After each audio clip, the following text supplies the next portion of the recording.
I'm Vin. I'm Sori. If you would like to get your song reviewed, dear listener, there's the filthy capitalist option. As Sori says, 125 gets you straight to the head of the line. You don't have to be a part of Alliance. You don't have to be part of the group. Wait a minute. And the biggest thing is you don't have to wait. You hop, skip, and jump right in front of everybody. 125 gets you there. You do that 3 times, and you get mashed down to the $75 rate for perpetuity. Yes! Also, there is a band review option. So if you've got a band and you're trying to get your band some exposure, hit me up at nsori@gmail.com, and I'll show you the details about how to pull that off. You can also jump on Patreon, and there is a option on the tiers to be able to get your band reviewed. Obviously, we can't lie to you, so we can't guarantee a positive review. Get what you get. It's just rubbish. Rubbish. Rubbish. That's British for garbage. My favorite is the community option. $1 at the gate gets you in at Patreon. You get to join an alliance. The alliance joins their points together, and that helps determine what songs that we do. The alliances hang out on Discord. Message me on Patreon to get the link. And they do all kinds of other cool things. They do Minecraft, Dungeons and Dragons. Yeah. It's really a community within the community. Anybody can go in the village. Facebook.com/Vin And Sori. There's 160,000+ people on the channel. What's cool about the Discord is that it offers a real opportunity for community connection, friendship, that type of thing. And it's on Discord, so if you're not a Facebook person, it's for you. You start off at $1. Right. Plus you get exclusives. Sori and I are working on a song. So the first 15 seconds of that was on Patreon. Also, at $15 tier and above, when we actually debut the video, they're going to be there live with us. There you are, dear listener. Buy our merch. Buy our merch indeed at Charles Alita. To buy our merch. Yes, dear listener. Yes, dear listener. Yes, dear listener. It's a bit bright, and oddly enough, it's a bit Korean. Looks like Korea. Welcome. Here's Ghosty. He's here for the Ghosty stream. Indeed. He's just poking his face up because he's not sure what he thinks about Korean power metal yet. He's gonna have to experience it to know. Alright, you guys, it is Revo's birthday. It is Revo's I know, it's birthday. long awaited. There's been a lot of Hype. lead up, maybe rumors that he was born on another day, and that we had tried to celebrate his birthday 2 times before. But this is none of that is true. You imagined it. None of that is true. This is his real birthday. And here we are on the day of schedule. And here's Revo as well. How nice. Okay, so what we have, you guys, is a bunch of... we're going to do a full album review today. And then some. And then some. Did you just need me to update this here? Is that the only place I needed to do this? What? Update the description or whatever? Because I did restream, obviously that was incorrect. So, is this okay, just here? Yeah. Okay. Alright, here, you guys, we are starting something new and exciting. Shout out to everybody who's here. I am going to post a link in the comment section. And if you want to wish Revo a happy birthday or thank him for this wonderful stream, then you can click on this link and it is going to... Wait a minute. Let me know if that doesn't work. That should work. That should bring you right to his birthday post, and you can leave a little birthday message for him. It's like signing his birthday card, but digitally. Right. Okay, so, yes, we are going to do first 2 of his early pop hits before he made his musical transformation. Okay. So let me pull this up. We're going to start by... Okay, so those 2 that you sent us earlier, Revo, are we doing those before the album? Yeah, is that's that what he's saying. He's saying, well, here's the introduction. But yeah, that seems like this is this guy's work before he became N.E.X.T, I guess. But let's see what this Gotcha. Okay, all right, we're on it. The stream intro, do you want to give me a timestamp for that? Yeah, timestamp here is 6:35.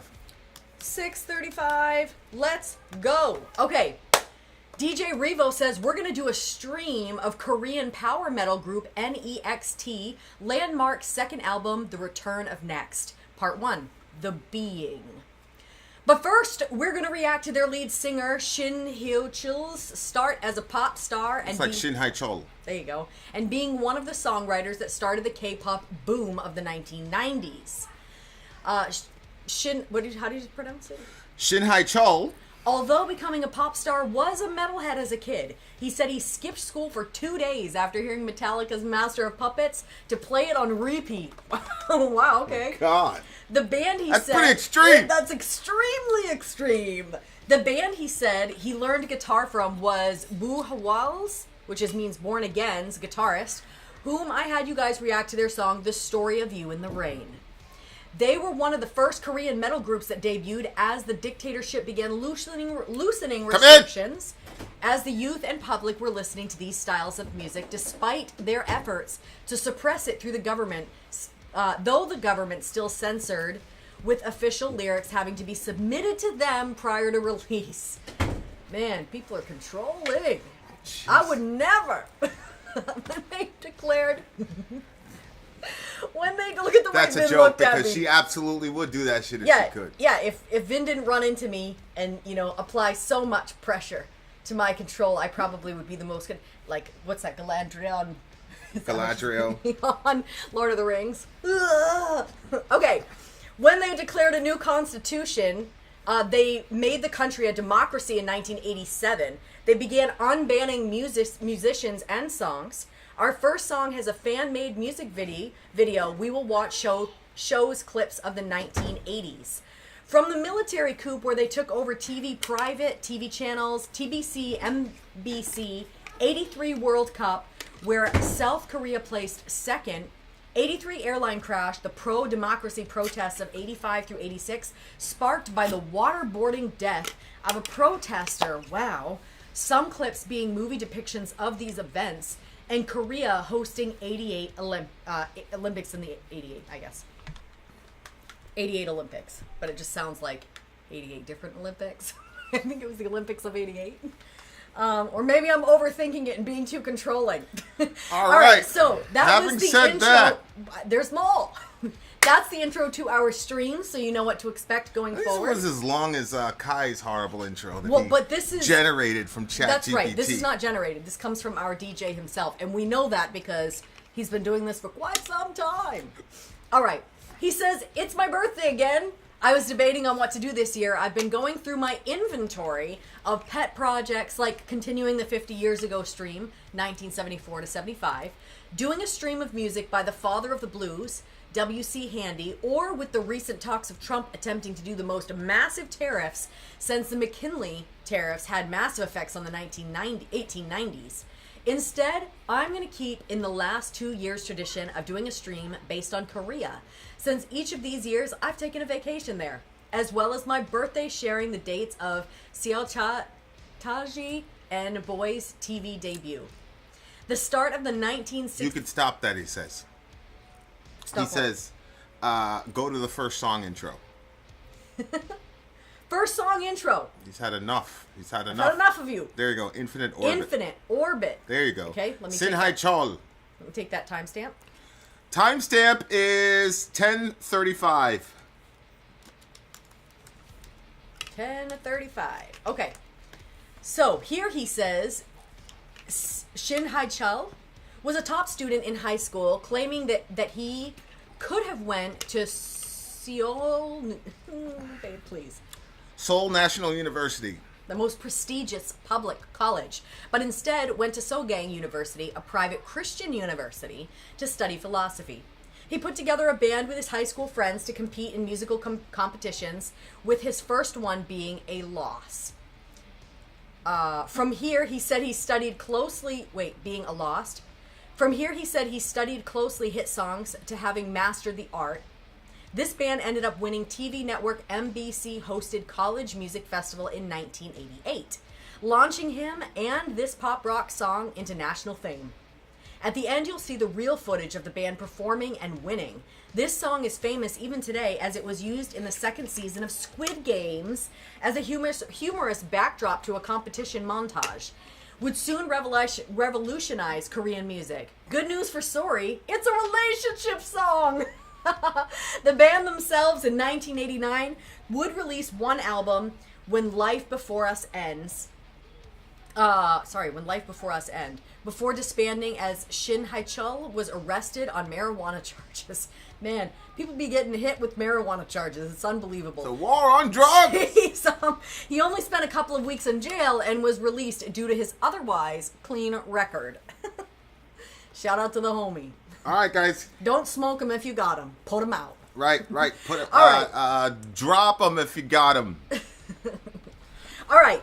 So we're gonna check this out and Song numero uno. let us know when we should start the fried chicken. It's actually already been cooked. I just have it sitting out there waiting for when we're supposed to consume it. Let us know, DJ. Yeah, let us know. Now, where did those downloads go? All right. So first song, like I said, is going to be Infinite Orbit Into to Orbit. You. Infinite Orbit. Is it Infinite Orbit or Into Orbit? Infinite Orbit is what I have here. And I'm going to put the description in the, there's going to be timestamps in the description of the video. Yeah, we don't have Ben here yet. Right. But it shall happen. You have got to be kidding me! What happened? I can't find Infinite Orbit in this thingamajig here. You just downloaded. That was one of the new ones you downloaded today. All right, I you know. guys. So don't forget, there's a link right in there. If anybody tries out that link and it works, can you guys let me know? That's in the comments. She gets. Oh, okay. That's we already did that. Yeah. It says Shin HaeChul in the video link. I don't know if that will help you. He says. Okay, so. Yeah, so check out that link, you guys, and let me know if that brings you to the post where you can wish our DJ a happy birthday. We do have it. All right, here we go, guys. Okay. Shin HaeChul Into Orbit. Let's do it. Let us do it for sure. Yeah, because you know what clued me in was when he said that them winning was going to be in the thingamajig. And it is. All right, guys, here we go. Song numero uno.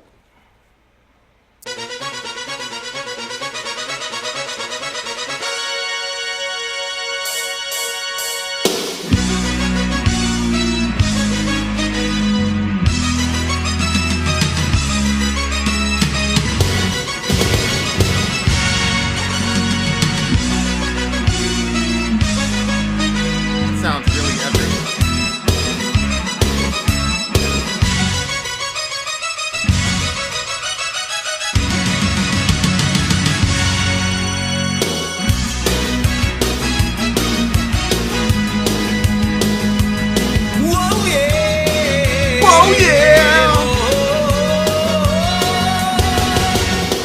심각하게 살아가는 순간 속에도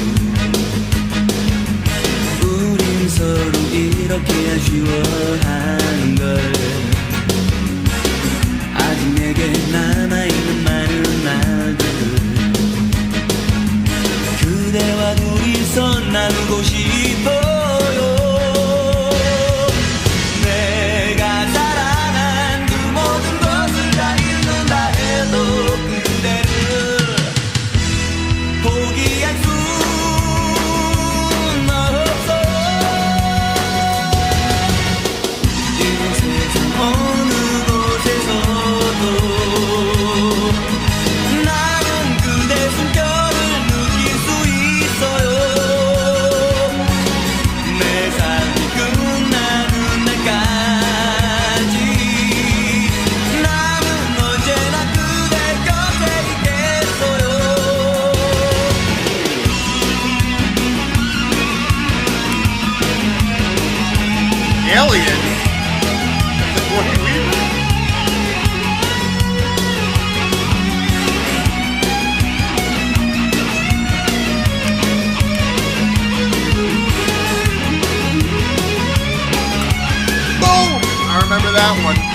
Taekwondo, baby.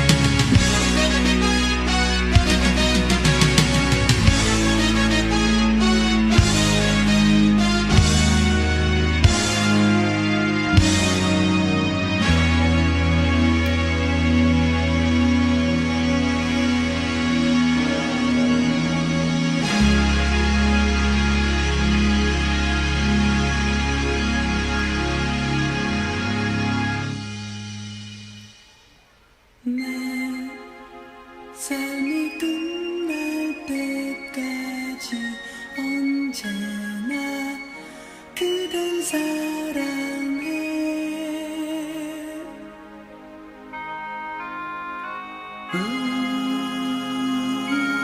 Oh, I think that's them winning the competition, right?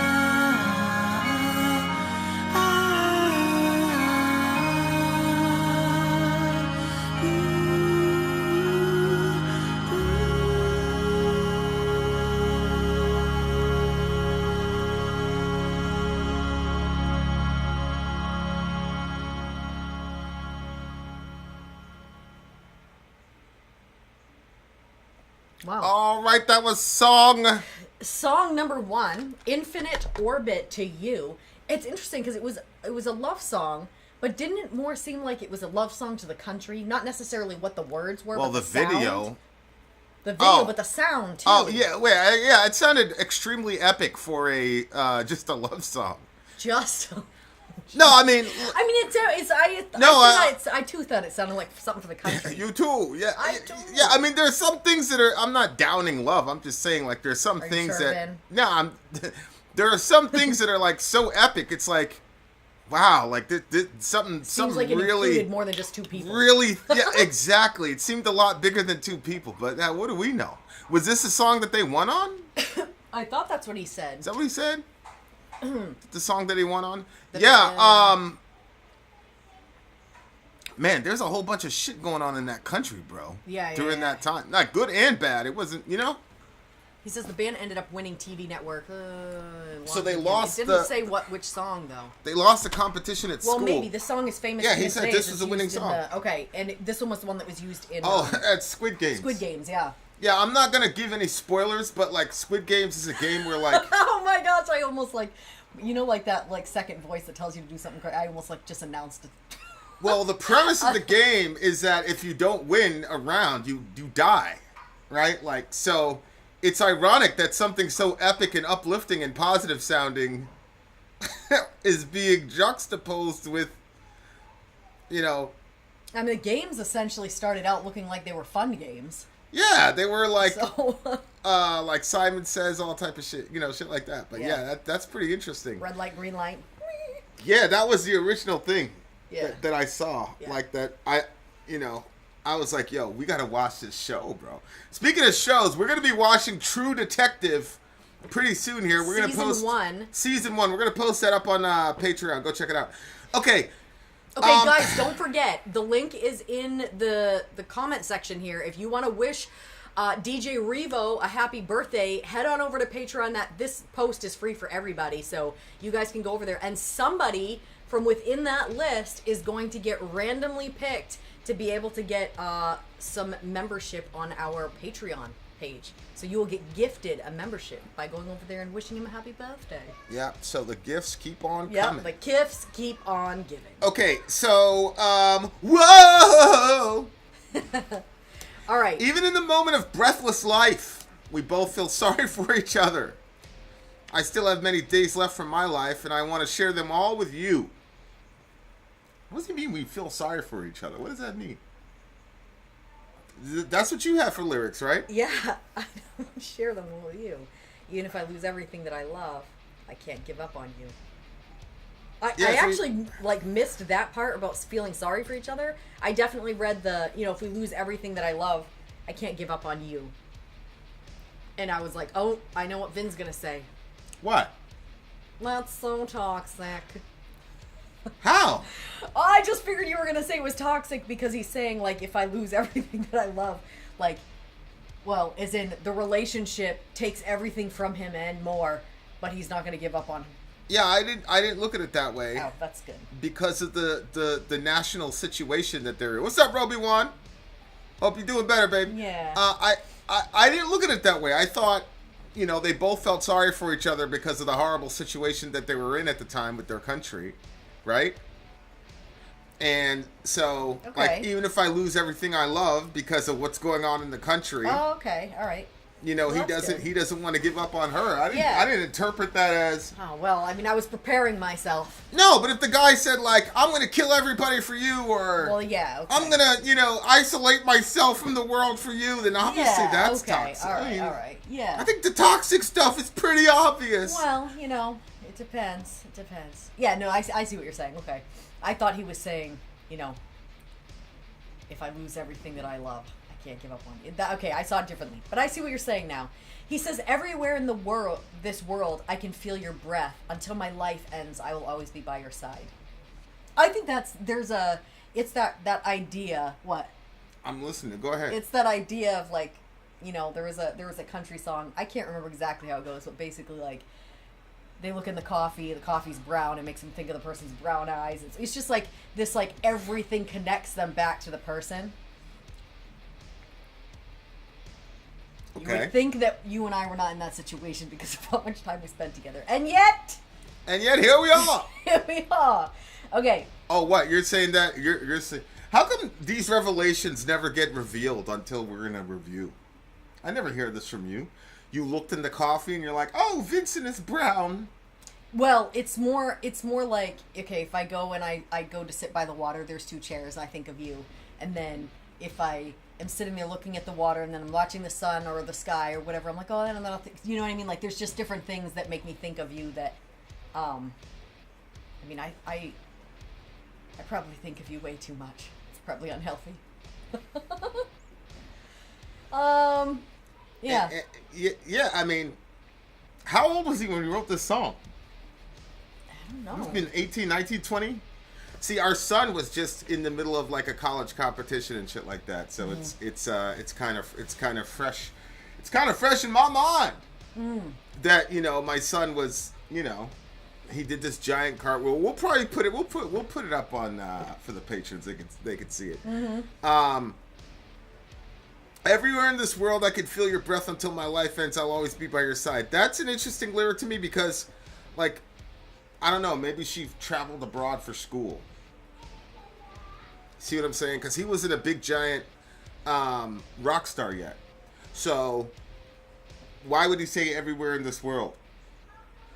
That's a big thing. Like, Americans don't understand. Like, people like go abroad for college a lot of times. That's true. Yeah. Like America, like, we've got Harvard, we've got Princeton, we got Yeah. Yale, we've got, you know, so like it's very rare that an American will set their sights on going elsewhere Yeah. for college. Yep. But yeah, it seems like it's a pretty straightforward, like straight to the point love song. Yes, we still review black metal, gang, gang, gang. It's still a straight to the point love song where like people are, you know, making their pledges of love to one another. Sometimes I wonder, like, we're in perilous time. You know, people say things like, "Oh, I'm not into politics," yada yada yada, and like we're in some pretty crazy times right now. I wonder what it's like to be a teenager in the middle of all this turmoil and tribalism in our country, and like finding love and trying to be, you know, trying to make it and all the rest. I don't know. It seems pretty fun. It seems like it's fun to me. I don't know. I think you know, we're going to both look at those things differently. I think, you know, like back in the day, if, you know, you went to school together and then maybe you went hang out after school, but I feel like now with all of the apps and the different places people can go True. online, like True. people can have whole other relationships, Whole that other lives and identities, you don't even know is going on. And so I think that for that, that would be, I would not have wanted to come up in that environment. That's a little bit too stressful for me. That's a lot of trust that you got to put in a person. You know what I mean? Like a teenager, and it just seems like left and right I'm seeing these posts from the girls saying, like, not our girls, but other of them saying, like, it's almost like there's like a shift happening where they're asking each other, like, is this something that we should accept? Like, is it okay? There's all these like weird rules now. It's like, okay, well, like he can look at porn, he just can't download any of it on his phone. Okay. Or like he can do all these like social media things, but don't do Snapchat because that one is the one that deletes as it goes. Or if it's Instagram, like Snapchat's still alright? I mean, I don't know. It's. I'm just saying that there's different rules. Like, is that a setting? No, is that Snapchat what it has does? always. Well, that's how Snapchat used to be. That's how. Remember that whole situation with that boss that was messaging that woman, and he was saying all kinds of inappropriate stuff, but she had no proof of it after because it all disappears. Oh shit! Yeah. Yeah. Yeah, I mean, it was 1988, and there was political turmoil. I mean, yeah, I see where you're coming from. Today, I would probably enjoy the hell out of it as a teenager now, just because there's all the turmoil, and you could do a lot of like us against the world shit, and you know, I don't know. It seems like it would have been a pretty cool, but you know, it seems like that time's a pretty cool time too. Don't you remember like when you were younger and like songs like this? Not me. I mean. Oh yeah. You were raised like, you know, like now that I think about it, it's like Sori was raised in South Korea. That's what was honestly like, the last time when we were talking about it. That's why I said, well, I mean, there are certain religious environments that are the sort of controlling. Why was The Shining? Yeah, Franco, I noticed that too. Why was The Shining in the middle of that video? Well, there was The Shining. There was Alien, a couple of things that I was like, what's with going Sigourney on? Weaver. Yeah, that woman. I think those are all just what was going on at the time. Those are all 80s movies. Oh, okay. Those were 80s movies, 80s events, like all the various things that were going on at the time, and like I put that as the backdrop of here are these teenagers, you know, young people like finding love in the midst of all of this. I don't want to say upheaval, but some of it was upheaval. Like some of it was like, you know, the soldiers and all the rest of it, and like the kids are they're finding ways to find each other wherever they are in the world. I'll always love you. I'm not going to give up. Beautiful stuff. Beautiful stuff. Or maybe, you know, remember he got arrested for marijuana. Maybe he wrote it while he was in jail. Nah, because they won the competition, and then he got jammed and then he got up jammed for the up. weed, Okay, so. all right, well. All right, so Do me a let's... favor, put Ghosty that way, because he keeps... Yeah, there you are. There you are! There. Okay, so what we have here is song number 1, and I want to hear, Vin, what do you rate this song? Also, DJ Revo, what do you rate this song? Yeah, DJ Revo. 8.8 for me. This one was a 6 for me. A 6? Yeah. Why was it a 6? What happened? Well, like, the sound, like I said, it just didn't sound like it was for two people. It sounded like it was for a nation. And then, like, just lyrically, it just wasn't... I mean, he was 19 years old. What do you expect? No, I've seen some 19-year-olds write some really badass lyrics. Yeah, lyrics are a little bit simple. Maybe they would have been... Maybe there's a bunch of nuance in there, like Korean... You know, from Korean to English. Who knows? Okay, so 6 for me. DJ Revo, what did you give this one? Because I want to know. Okay, you got someone has some tips for us. A Satanist from where does he say he's Scandinavia. From? Scandinavia. Okay. Stay tuned, Mr. Satanist person. I think you're going to be happy in the very near future. You will see. Okay. I think you're going to be extremely happy in the very near future. Go okay, ahead. So that was song number 1. Now we are going on to song number 2. You guys, Do me a favor, give me that picture. Really cool lineup tonight. We're going to be here for a while, so post up. I still want to hear Revo. Revo, are you still with us, sir? Don't ask that question. If he's gone, Jet in the... Oh, must go on. I swear to God. I swear. If he's gone, Revo, if you're gone... Okay, he's still here. Rate the song, Revo, damn it. Okay, he's still here, though. We're in good shape. Are you using that as the background? Are you putting that up as the background when it starts? Because I can make you one that's more size ready. No. Okay. All right, so song number 2, while we're waiting for our DJ to update us with his score, we're going to read the information for song number 2. DJ Revo has Shin HaeChul. Can you say the home's name again? Shin HaeChul. The name of this song is Goodbye. After being arrested on marijuana charges and most of his band deciding to end their musical career, he decided to become a solo pop singer, adapting. You just won this giant competition. He got jammed up. What he got? He spent a couple months in there. That's what it said. So he got jammed up for a couple months, and you decide to say, I don't understand that, bruh. I do not understand that. But anyway, go ahead. He decided to become a solo pop singer, adapting the look and sound that was common at the time. The main two... Oops, can you give me the timestamp, please? Timestamp is 32:30. Okay. The main two pop styles that the TV stations played were trot and ballad music. Trot music you reacted to on an older style of trot with 1964's Lee Mija Camellia Lady. If you remember that song was banned for being too Japanese. Oh yeah, that's right. I do remember that one. The trot of the 1980s had morphed to more of an upbeat dance happy version. Ballad music was started when Korean rock bands started singing Scorpions, Def Leppard, and Night Ranger love ballads about lost loved ones, painful breakups, or missing home. There's another missing home theme. These songs by the late 80s had shifted to singing these heart-wrenching ballads with dance beats. Shin HaeChul chose to be a ballad pop singer, so Sori will be happy. Another relationship song. This is a single from his 1990 solo debut album, Don't Look Sad. You'll also hear him rapping in English. First hit song there to ever have a rap. His English pronunciation isn't the best, so it might be easy to confuse lyrics you're hearing versus the official lyrics.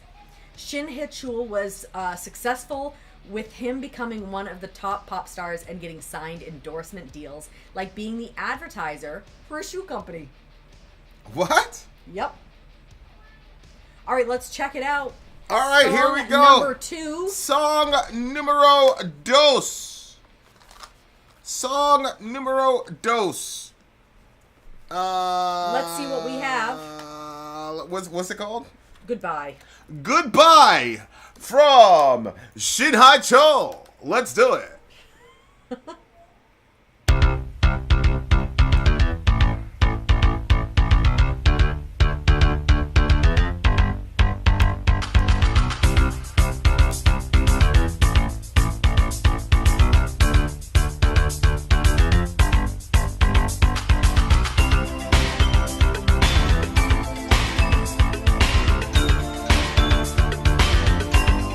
Sounds like a 90s song. Oh my god. What? This sounds very 90s.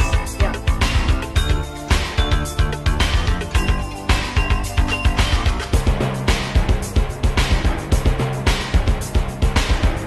손가락의 포장처럼 예쁘게 꾸민 이 수많은 것 모두 반할 거라 생각해도 그건 단지 착각일 뿐이야.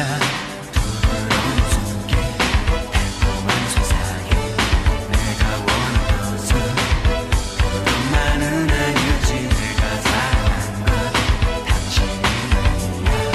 내 환상일 뿐. 난 이제 더 이상 당신을 원하지 않아. 난 이제 더 이상 눈물을 흘리기 싫어. 난 이제 더 이상 당신을 원하지 않아. 난 이제 더 이상 거짓을 말할 수 없어. Many guys are always turning around. I'm so tired of that terrible sound. Darling, you're so cool to me, and I was a fool for you. You didn't want a flower, you wanted honey. You didn't want a lover, you wanted money. You've been telling a lie. I just want to say goodbye. Oh shit, let's find out.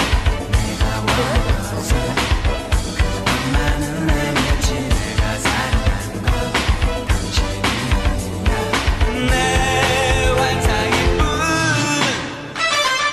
난 이제 더 이상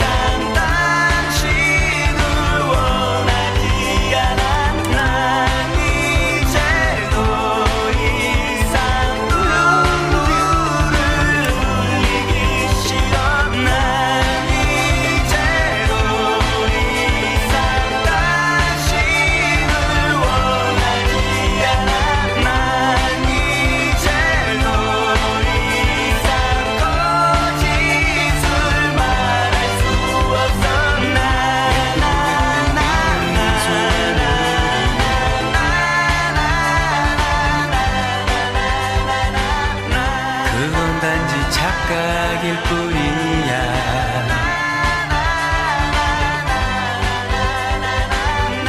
예쁘게 꾸민 미소만으로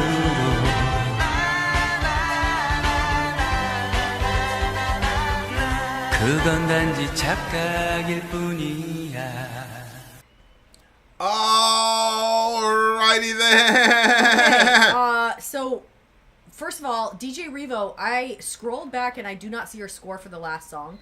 So if you would please post that now. Post your score. I liked the sound, like the way that the music went with it, and I feel like it had like a sort of catchy sound for me. I like that sort of catchy, the way that it was. Kind of like sweet, but also I liked that. The rap was a little look. The rap was nervous, bro. I The rap was nervous. But that's not his first language. yeah. See what I'm saying? So Yeah. you gotta give him some respect. First of all, it was an early night. I think this is like 1990 actually. I'm actually going by not just the lyrics, but the cadence. I didn't really. I mean, like, if I had to write a rap that was just made up words, see what I'm saying? Like, I don't think that necessarily even like I wasn't judging like the wordplay. It was just kind of like the sound. Like it just I mean, I'm married to a black man. What do you want me to do? Okay. I've heard a lot of different rap, and so that was a little hard. But Yeah, the rap was a little bit nervous. He should have had somebody. He should have had somebody write that shit for him. But you know, that's how he was but he feeling. did great on the singing That's how part. he was feeling, though. Yeah, well, you know. Yeah, Shorty just wanted money from him. Some girls want honey. You just wanted money. So he's saying goodbye. I actually thought it was so terrible, but I was a little I didn't expect that to be coming as to what the criticism was. So, because he's like wrapping paper in the gift shop with a pretty smile, you may believe everyone is falling for you. It's just an illusion. I was like, wait a minute. So in other words, he's telling her, look, you know, you think you're really, all that. You ain't really all that. But all you are is a wrapping paper. Like, there's nothing. You're an illusion. Yeah, you look good, but there's nothing inside of it. It's just pretty on the outside. Well, but not even like that. I think being attracted to a girl and falling for a girl are not the same thing. Yeah. He's saying you think everybody's falling for you, and that's an illusion. So she's pretty, but nobody's actually falling for her when they get to know her. See what I'm saying? What? No? Yes? Yeah. I mean, that's not the way I was looking at it. I was seeing, How was you looking at it? Well, like she's got a pretty smile, and she thinks that everybody, you know, like there are some people that they just believe that they're like above everybody and more attractive than everybody, and so like, but they're not really. It's not really like that. Like they just believe that it's like that. I feel like that's what he was saying. Oh. And he's saying, I don't look, really. it's just, this is. I mean, have you actually run into that with a female? No, it's mostly men. You know, I knew a guy that was, you know, a 3, and he said he wasn't going to date anyone less than an 8. And I asked him what number he said he was, and he gave himself a 6. Come to the gym with me, bro. He gave himself a 6. Yeah, oh boy. So I've seen it a lot more with men than I do. Mostly women. That's what I'm saying. Like, women have a pretty good guesstimate of where they're at as far as like attractiveness to dudes. Like they know where they're at. I think, yeah, you're probably right. You know what I'm saying? And sometimes, like, you can't tell because the person might act like that they think they're all about that, but it's really just like a smoke screen for their insecurities. So you don't really know, like, but, What, you disagree? well, I was just, like, remembering one person that was always, like literally everybody was falling for them. But, I mean, they were getting a lot of phone numbers if they weren't just writing it down themselves, like... Him? No, her. This one was a female. Was it wrong with him? Yes. You couldn't get that? Or... I thought you went back to a man. Are you a man? Yeah, but people were like falling for her, like after they got to know her or see No, her close? no. That's what I mean, I'm they were saying. trying- That's yeah, a difference. Yeah, I like, see what you're saying. Yeah. You could be attracted to a girl, but you're not gonna fall for her if she's trash. I mean, he's basically saying like you're. A gentle touch, a sweet whisper. That's not all I wanted. It's not you that I love. It's just my fantasy. That is some pretty self-aware lyricism there. That's a pretty self-aware lyricism. Yeah, it is. Go ahead. Why were you making such a big deal out of that? Whoa, Because she he says. said it's not you that I love, it's just my fantasy. And it's that there is an element to stuff where you have to separate what is actual reality here and what is just like I want it to be a certain way and so I'm imagining it to be that way. It's like the Beauty and the Beast type of situation. It's like, okay, so dude's a jerk, but you know, you're hoping that it's going to be, you know, he's going to fall for you and give you the library and all of that stuff, but turns out the library? Yeah, because that's what she does in the story. He gives her the library because she loves books and stuff. But it's like no, he's just a jerk, and it's not really going to turn out that way. But you keep imagining that it's going to happen. You know, he's going to turn from that, whatever. You know what I'm saying? Like, and it just doesn't. Like, that's the type of person that he is. So when he says it's not you that I love, it's just my fantasy. It's that like the substance that he was looking for wasn't there. But he wanted it to be there. But it you know. Mm-hmm. Yeah, I think that dudes, especially when it comes to like really pretty girls, I've thought long and hard about. This is I thought long and hard about because we were always like in the hunt for the prettiest girl and whatever. And I don't want to say 9 out of 10 times because that's ridiculous. That's a ridiculous ratio. But a lot of times, she didn't really match with you per se. But it was like this big giant status symbol, like, oh, you got the pretty girl or whatever. It's like, well, why isn't the you got the girl most compatible with you like this status symbol? Obviously, like, you know? Yeah, no, I hear what you're saying. I mean, but I guess we've just made that sort of a status symbol. Like, if you have somebody that, like, I mean, this is how I always saw it. The men would be feeling like, if you had the prettiest girl, that means you had the most worth because you were able to make the most prettiest girl go after you. And so then it says, okay, why does the prettiest girl want him if he looks like that? What does he have for qualities or whatever, you know? So it brings up their status. That's just what I had heard. I mean, I'm talking about Maine. What was going on in New York? Why did everybody want? I mean, obviously people want the most attractive person because there's some natural attraction there. You know what I mean? But yeah, but like when you fall for somebody, that's not the same thing. Mm-hmm. I'm drawn to you because you're attractive. Okay, now let's sit down and have a conversation about God or whatever. Oh, like yeah. this guy, like he went to school for philosophy. You know what I'm saying? Yeah. So it's kind of like, yeah, what are we doing here? Yeah. Like, yeah. And he realizes it's just my fantasy. And then here comes the raps. You know, I hate to shed tears. I don't want you. I can't lie. I don't want you any longer. Many guys are always turning you around. I wondered if that just meant like turning her head. Like she keeps looking at this guy and that guy and. Yeah. Well, many guys are always turning you around. Oh, yeah, I'm so yeah, tired yeah, of yeah. the terrible sound. Maybe it's they're whistling at her or doing something to get her attention. I'm so tired of the sound. Darling, you're so cool to me, and I was a fool for you. You didn't want a flower, you wanted money. You didn't want a flower, you wanted money.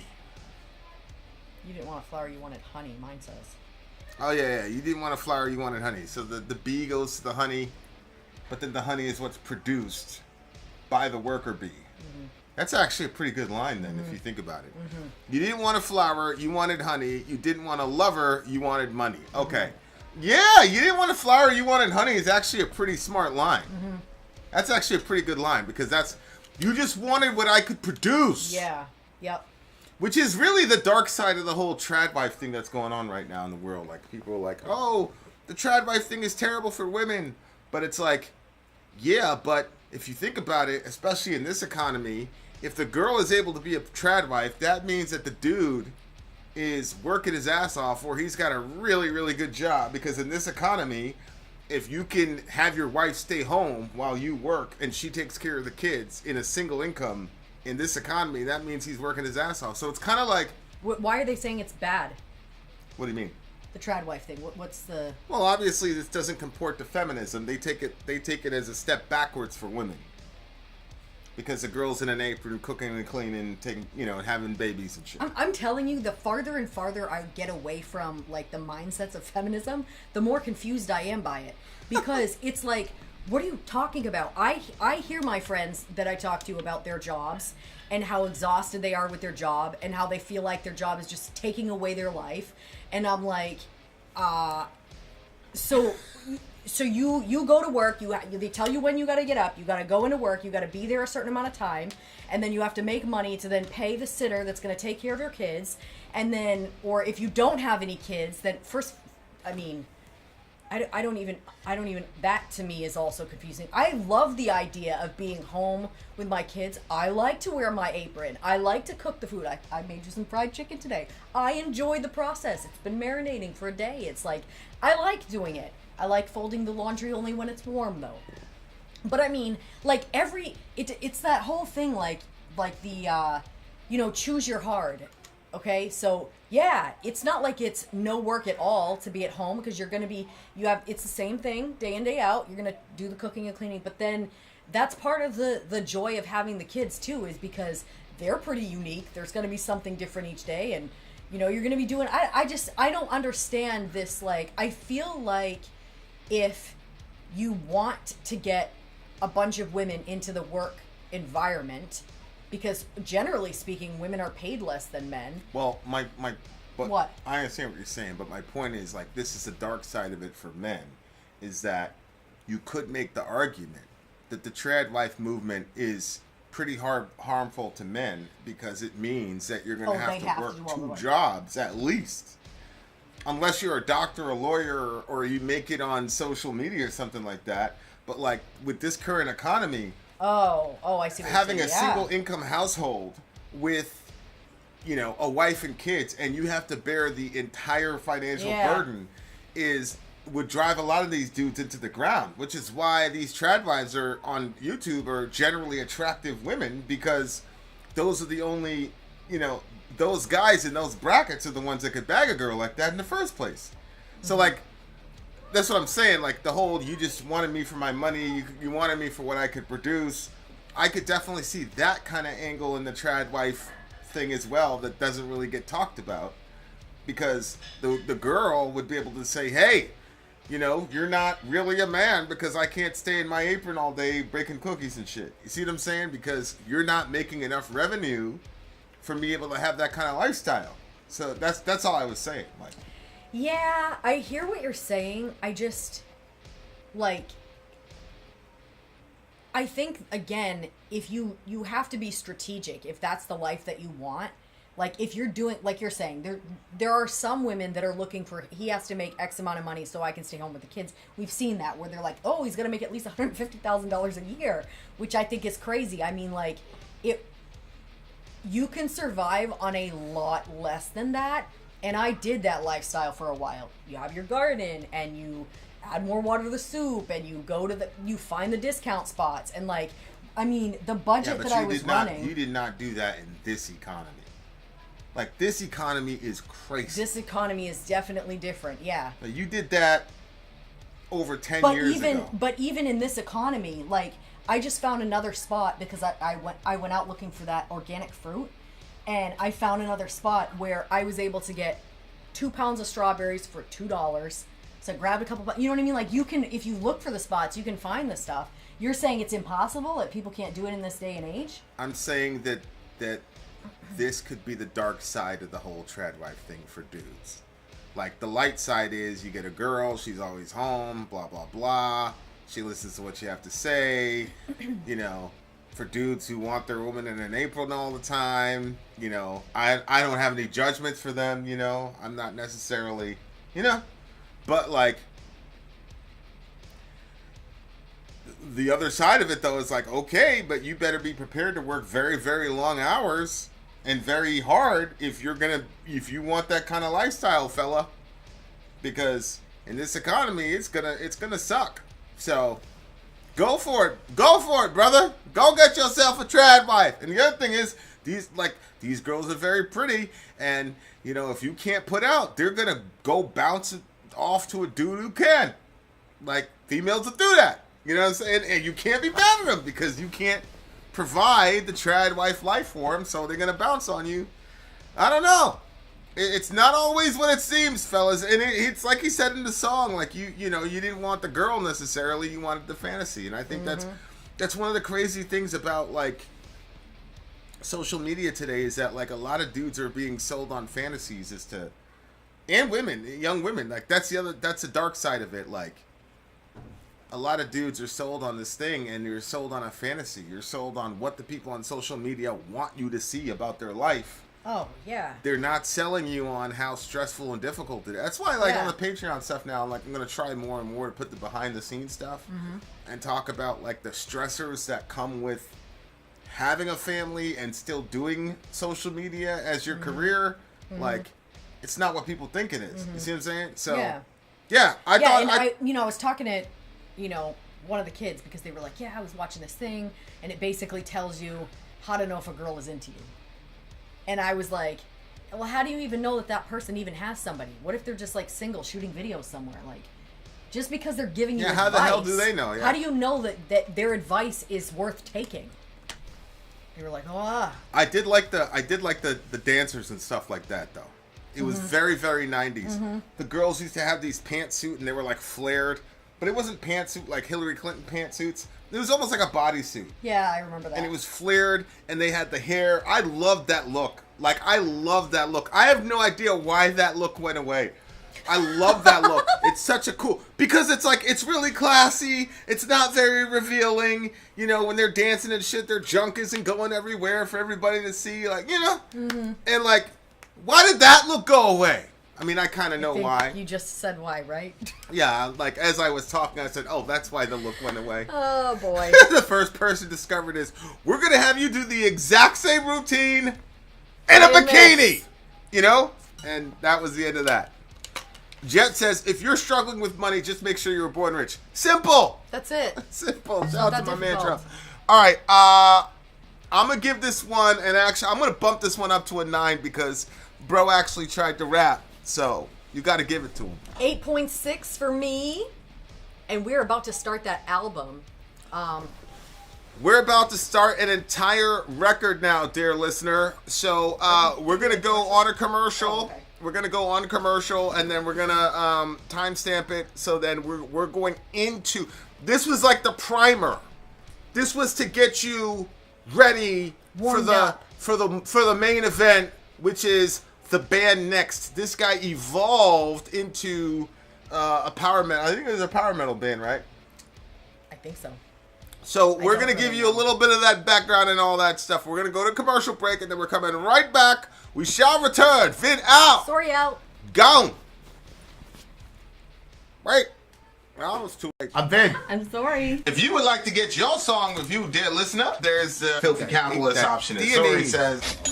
125 gets you straight to the head of the line. You don't have to be a part of the alliance. You don't have to be part of the group. Wait a minute. And the biggest thing is you don't have to wait. You hop, skip, and jump right in front of everybody. 125 gets you there. You do that 3 times, and you get mashed down to the $75 rate for perpetuity. Yes! Also, there is a band review option.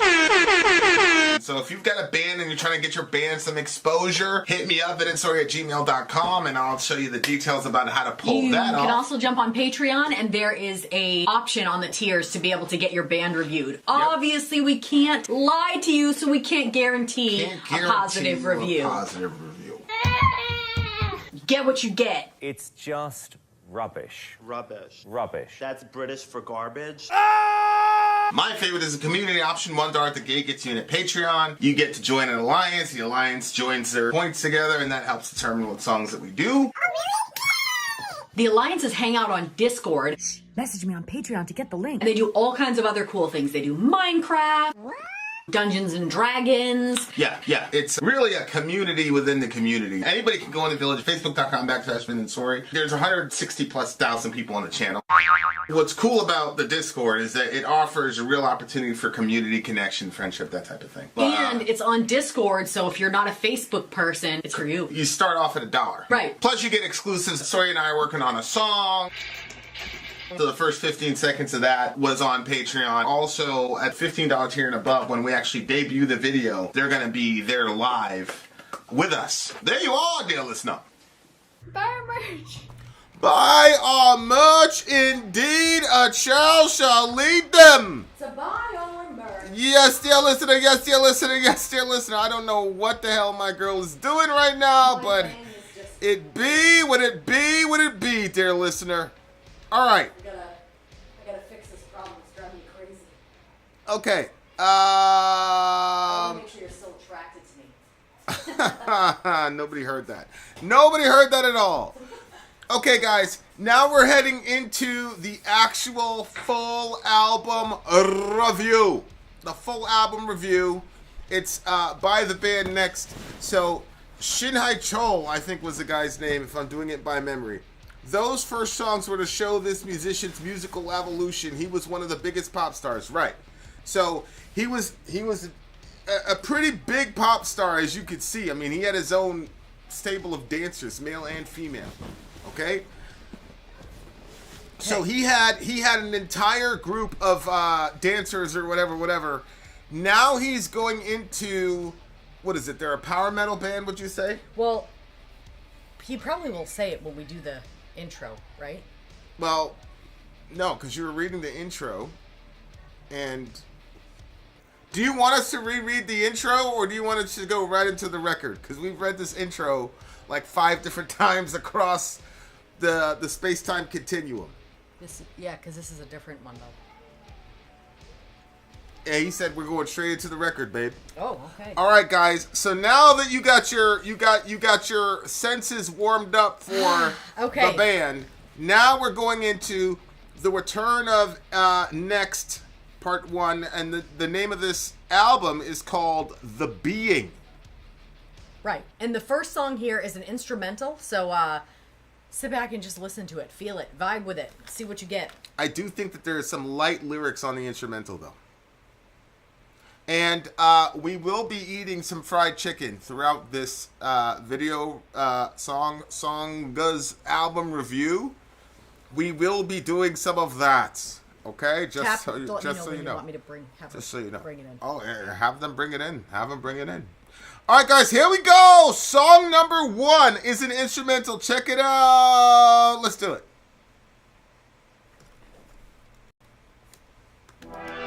Here we're back.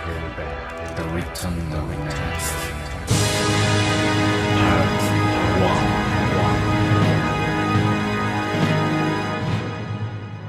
Break the cage of your mind, 'cause you are free. From the beginning.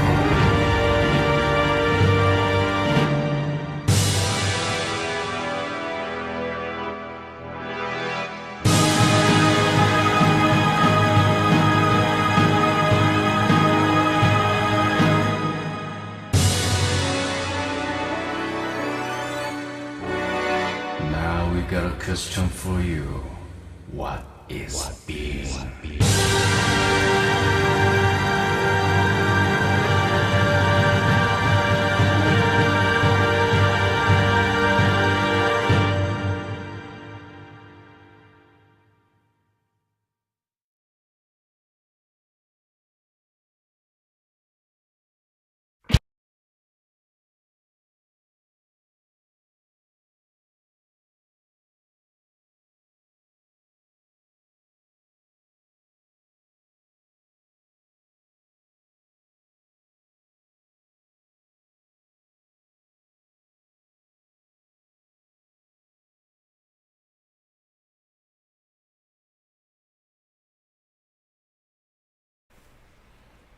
Okay, so that was the It was instrumental. epic.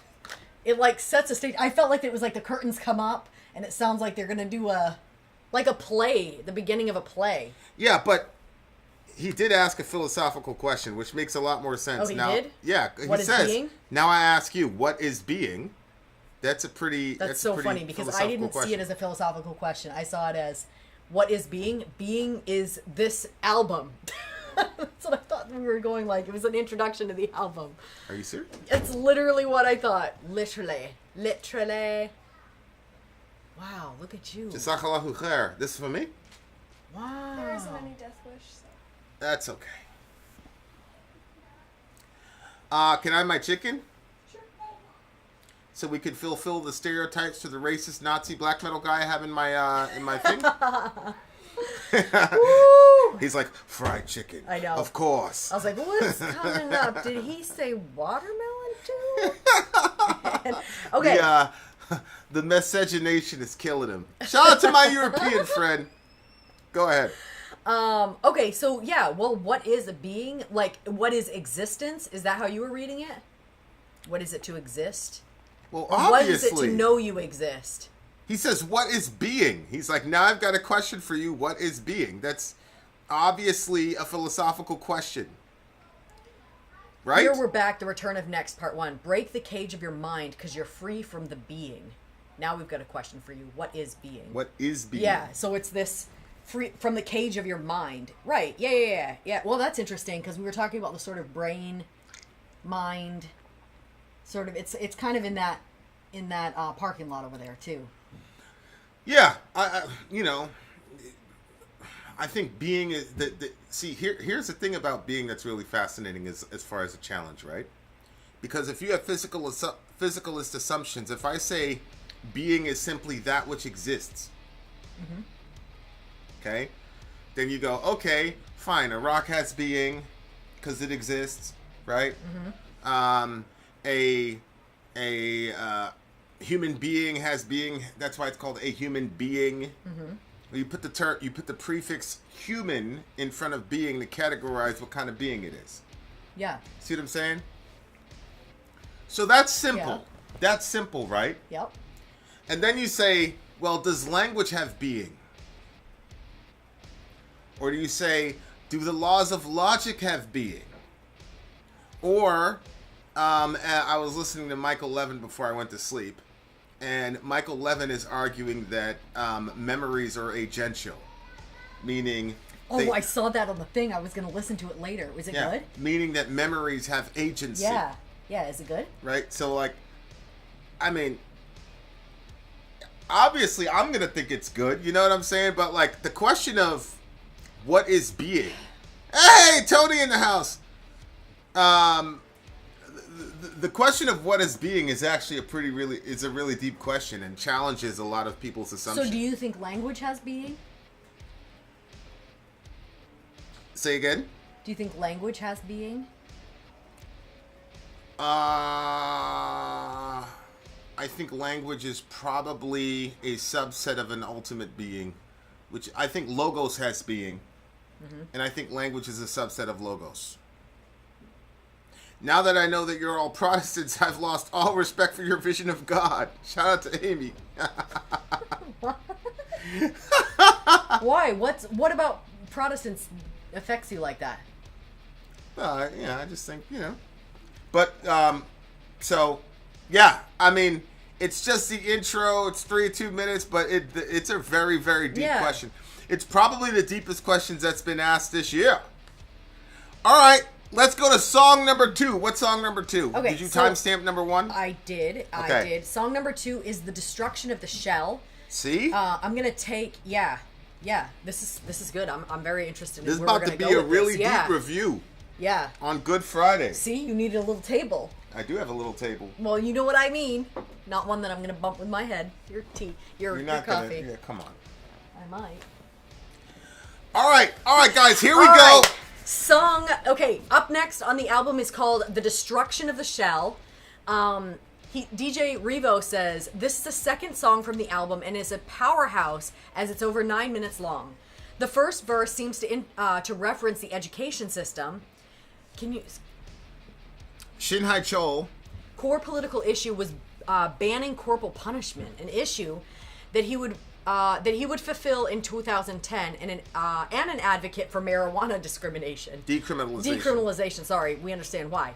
When questioned on his approach to make political music, he said, "I think that making social statements or talking about politics is all music. The moment you think that that politics, society, and music are unrelated, music becomes strange." When asked about repercussions of making social statements, he said there is no guarantee of state safety, even if you don't make social statements, and he wouldn't feel right not standing up for his beliefs. Okay? All right, so you've got that one. What? You've got this one. Is this it right here? Is this the one with the concert one? Here's an alternative live one. You have that, right? You can watch for this one. It's on the official YouTube channel, but you reacted to another one on his songs on the Imperishable Flame stream from the channel with no issue. All right, let's try it. All right, so this is from the 1995 Shin concert. HaeChul, we implore you. Don't cancel us, sir. Don't block us. Don't block us. If we do get blocked, just sit around for a little bit, guys. It'll happen for you. Don't worry. Yeah, Revo's stream will be on another day again. If you really believe. All right, guys, here it goes. This is from a 1995 concert. What's the name of the song again? The name of the song is "The Destruction of the Shell." Of the shell. Where is my chicken? Do you want them to bring it too cold, or? You know, we have one child that sets all this up. Let's do it. Have patience.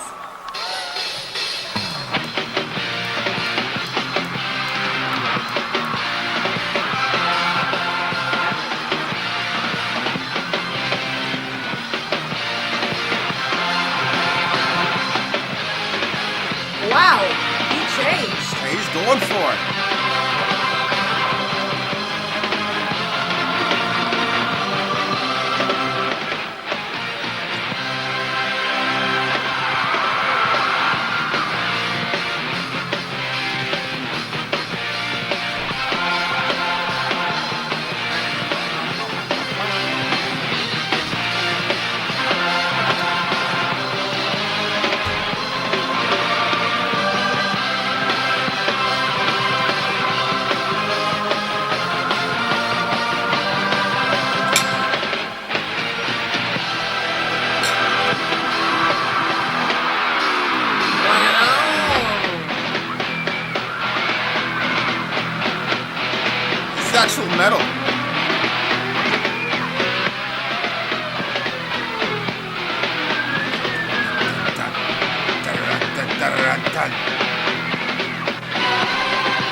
shit. Let me find out.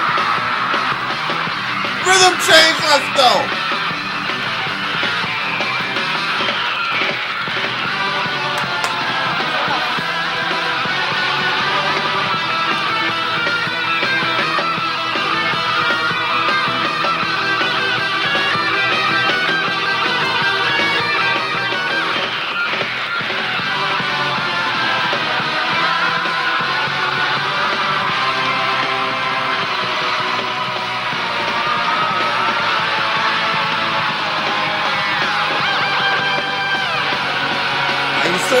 He solos like Kerry King.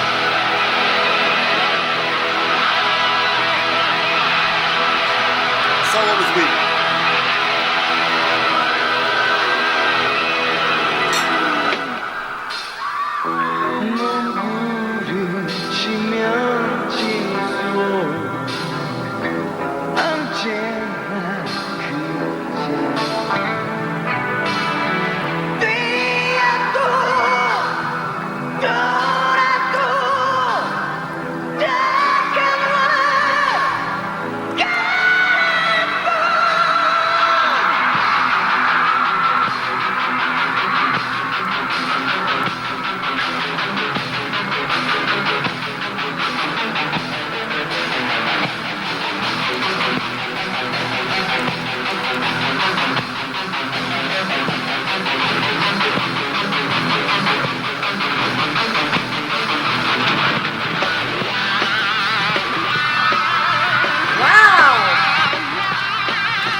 Okay, brother minister.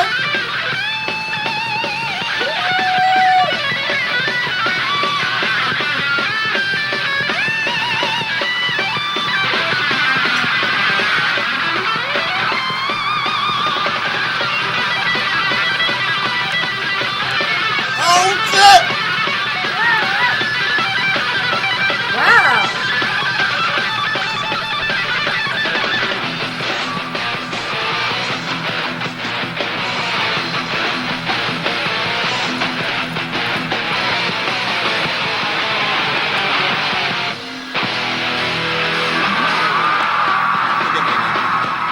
Message them.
Alrighty, that Interesting. that was a shock. I did not expect that change. Like, I knew that, you know, that there was some evolution in what he was doing, but yeah, it definitely seems like I don't know what he was doing in those other songs.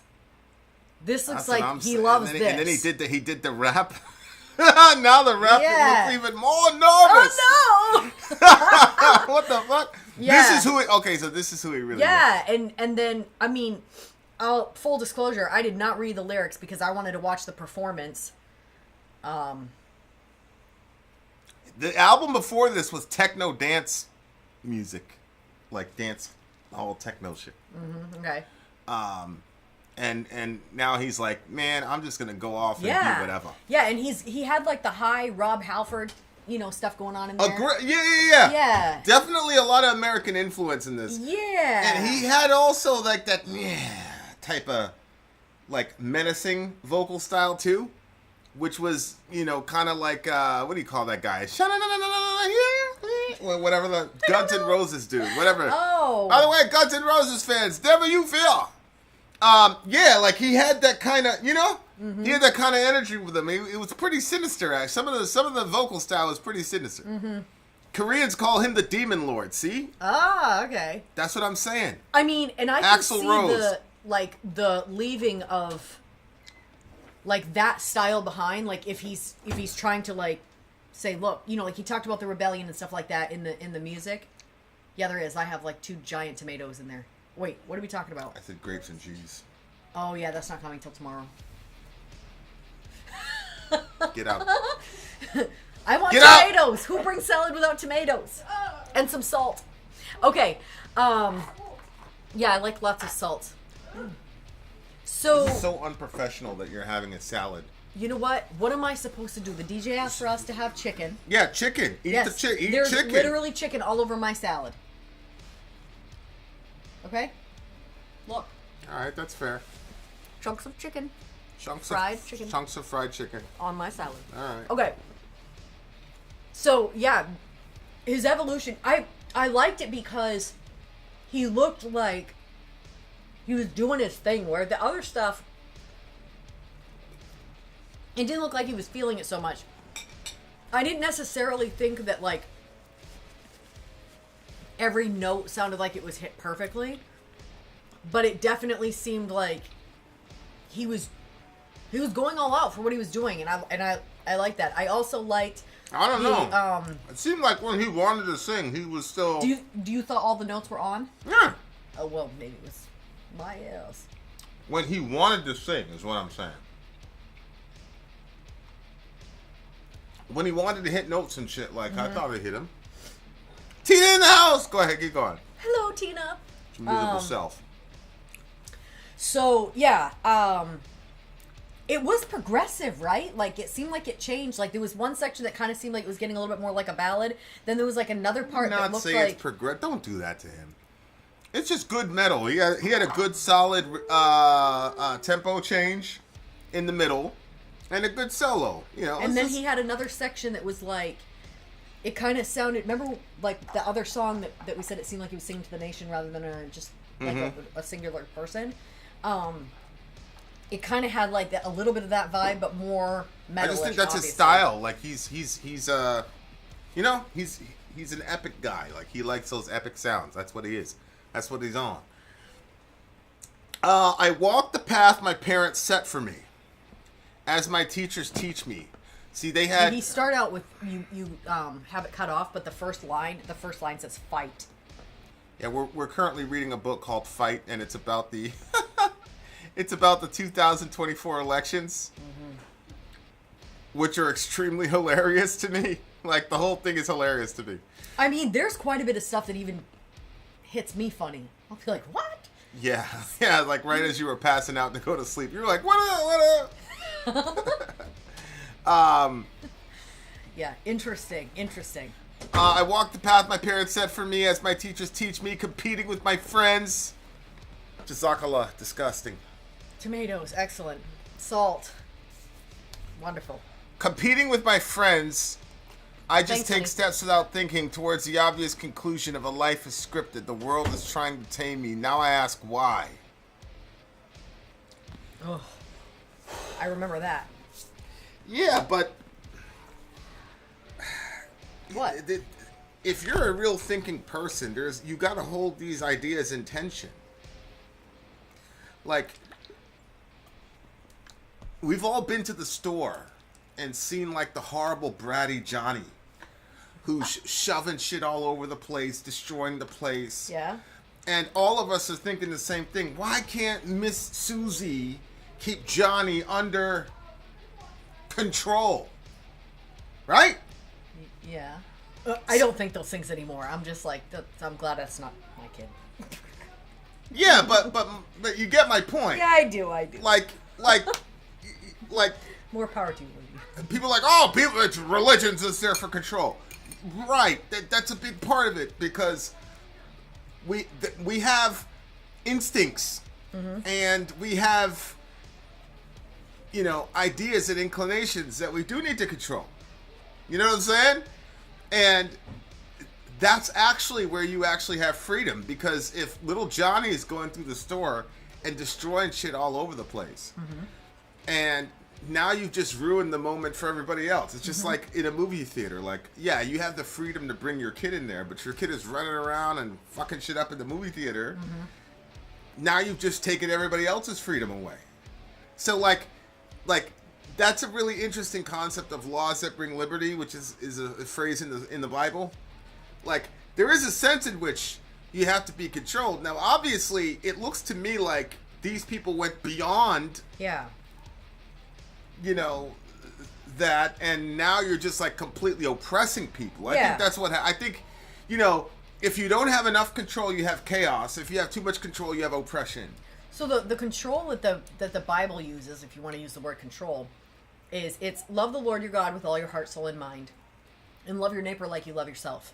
And when you have the 10 Commandments, what is it, like 6 of them is how to love your neighbor, 4 of them is how to love your God.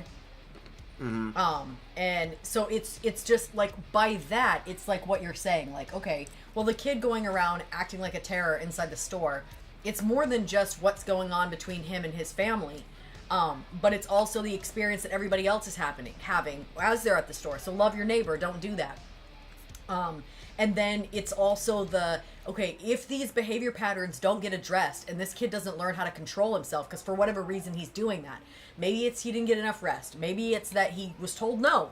Maybe it's that he thinks that he deserves something that he doesn't think he's gonna get. Or maybe there's some abusive stuff going on at home and he's, you know what I mean? Like, we don't know what's actually happening in a given situation. But part of it, you're trying to, we just had that another shooting at that college in Florida State. Like, how much of that is upbringing? Like, how much of that, you know what I'm saying? Like, I hear, there's the control that is, okay, it's not about the greater good, it's about what personally affects me. That's when you don't want it. Like, if a parent or a government or whatever is like, this is about me, it's not about the people, and so then they're stifling speech and they're doing all kinds of stuff. See what I'm saying? Yeah. What's your thoughts? Well, no, that's what I said. Like, if there's not enough control, it's chaos. And when you're in a chaotic situation, what ends up happening is that might makes right, because there's no rules. So the person that's the strongest or has the biggest weapon is going to make the rules, right? And if you have too much control, then you have oppression, and it still is the people with the most power end up enforcing the rules. So that's what I'm saying. Like, when you have something like that and they're so extreme, you get these problems. Now, obviously, in this guy's context, it starts off with his parents, and that's like a big challenge, like, as a parent for me. And that's why sometimes, like, it's hard for me to take seriously people who don't have kids bloviating about how people should raise their kids, because I'm laughing because I used to do that. So they don't realize how difficult that balance is. That's a really difficult balance between saying Johnny should have self-expression, but that self-expression has to be limited when we're in the movie theater or when we're outside or or we're in the store. Like, I had a situation with one of the kids today, and he's like, "This isn't fair, you're wrong." And I said, you know what, I could be wrong, but life isn't fair. You're gonna clean this room, bruh, and you're gonna do it by yourself. Stop crying, suck it up. Like, I get it. there's a lot of non-parents who've never been in that situation who would say, "Oh," you know, they start hyperventilating. It's like, yeah, man, that's because you have to balance out the kid's sense of justice, which he has the right to have. Yeah. And the kid's ability to express himself, which he has the right to have. Yep. With your job description, which is you're supposed to work yourself out of a job as a parent. Mm-hmm. And so for me, it's like, I want my kid to experience some controlled unfairness. Like, I want him to experience that, and then I want him to be able to walk himself emotionally through how to handle that in a benevolent environment, instead of having his first unfair situation out there and not be able to have any sort of emotional resources to be able to deal with it. Yeah. You That's know? interesting. So it's like, you know, especially with the boys, it's like, listen, man, these people don't feel sorry for you out here. Mm-hmm. They're going to say, you came from this family, you came from this, you have these advantages, your parents are X, Y, and Z, you have this and this, you're the heir to that. They ain't going to feel sorry for you. You know, and if you sit there and melt down and cry and whine and bitch and moan every 2 seconds, and, you know, and the real issue for me is, like, by the time they're 16, 19, like, our kids are pretty much autonomous, and they pretty much now just use us as consultants. Like, hey, I'm doing this. What do you think of that? Yep. You know, like, there's some relationship situations, and, like, you know, in Christianity, there's some pretty stark lines. Yep. And, like, I'm not saying much. I'm not definitively saying anything, right? Because, like, I've put in the work. I've taught them. I've put them in, you know, crazy situations. I've explained to them how these things go. Yep. And so now it's like, no, I'm not going to. And so I did all those things so that I don't control. Now I don't control their behavior now. And it's interesting, too, because we've both learned the hard way of when somebody is trying to control you, how eventually you hit a point where you, because you don't want to be controlled by them, you make a decision that you wouldn't have done for yourself. Right. Especially in relationships. Mm-hmm. Like, that's a big mistake that a lot of parents make, is like, they think that the thing's going to be a train wreck, and so they go crazy on their kids. Yeah. Hey, you can't. I forbid you and all this. And like, I'm not doing that. Mm-hmm. And it's like, it's not a theory. Like, I've said that to myself from, like, Jump Street. Like, I am not doing that. Yeah. Right? Like, I'm not. That's what I'm saying. Like, that kind of control, like, with a government, it's almost like if you have an oppressive government, sometimes the parents become oppressive parents because they're like, well, if the government's going to do it to me, see what I'm saying? I'm going to do it to you. Yeah, but it can also be the parents' fear of, I don't want the government to go after my kids, so I got to get control on them now. True. Because I'd rather it be here than out there. True. Jet says, I don't even consult, I just do, and that's probably why I'm always in trouble. Well, I don't really know you like that, Jet, in your non-internet life, but that could be one of the reasons that you're consistently in trouble, my friend.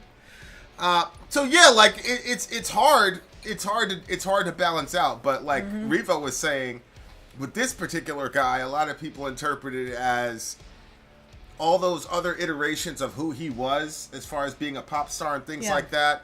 That's not who he truly wanted to be. Like, this is who he wanted to be. He wanted to be the Demon Lord rock star who could still use his accessible pop talents when he wanted to. But, like, this was his home. I mean, he skipped school to listen to Master of Puppets. I know. For 2 days straight. So, like, obviously at heart. Yeah. It was at heart, he was a metalhead. Mm-hmm. And the oppression was just too much for him. And so now he, you know, now he gets to be like, okay, I'm home. This is who I really am. And he says, fight, be free, destruction of the shell. Do I have to live like this? Fight, be free. Revolution of the mind. Hiding myself in a shell. So that is the one also weird thing about when you're in a controlling environment, is that there's a part of you that, like, might want to get out of it, but then there's another part of you that has grown up almost institutionalized, and so it's hard to like get out of that. And you know, that was like, you know, one of, as crazy as that's gonna sound, when we first got married, like, I wanted you to be more controlling, because that was the only environment I had ever really been in. What, do you disagree? Oh no, I remember I'm those. like, I don't know. I remember those If you're conversations. saying it didn't happen, I don't know what to tell you. No, I remember those conversations. I'm like, what the hell? Yeah. I'm like, we're adult. We're both equals. Like, what are we doing here?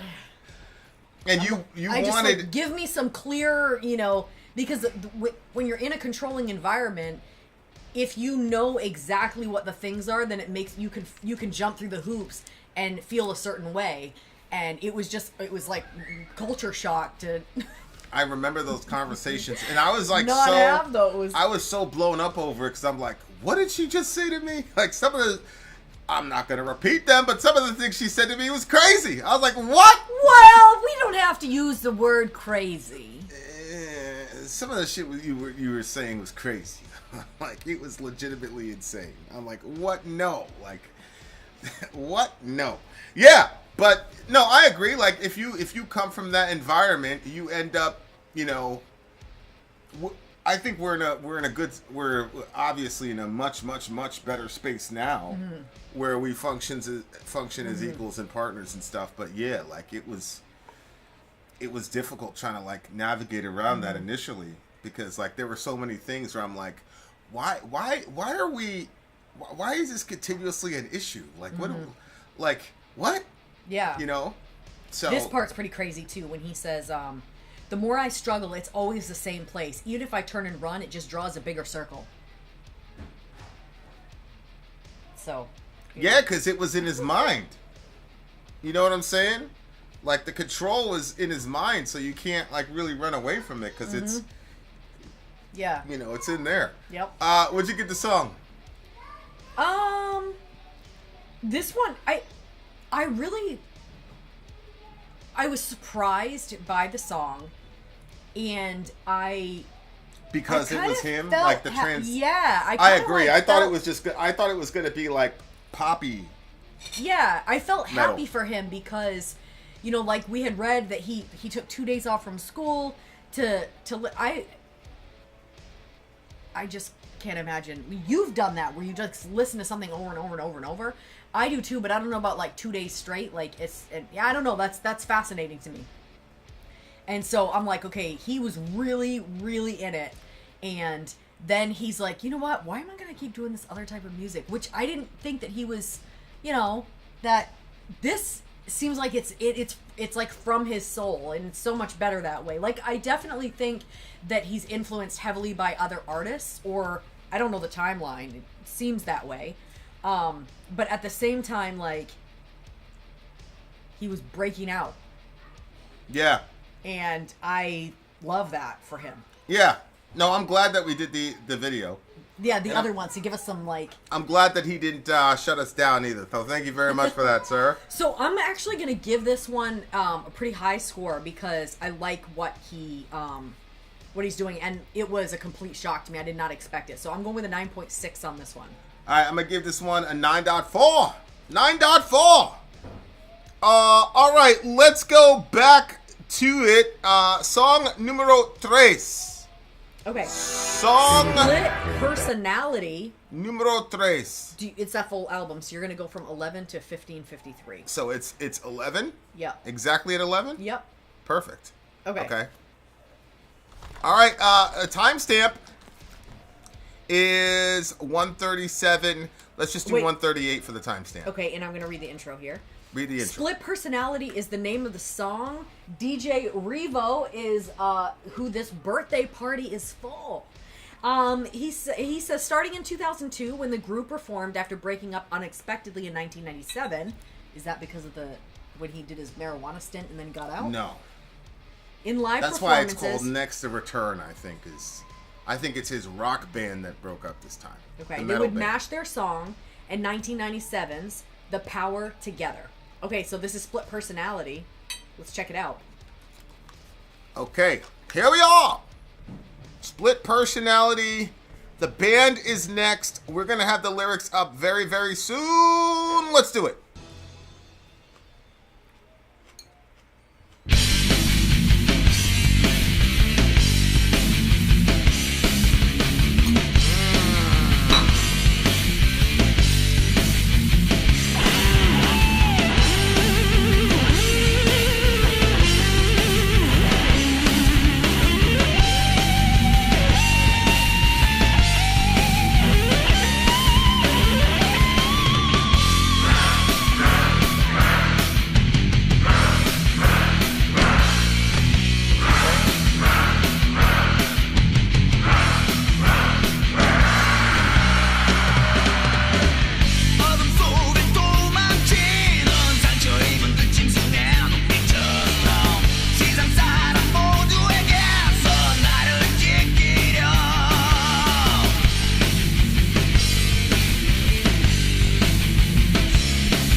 in that bitch. Let's go.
I was trying to put my finger on it. Who does this guy sound like?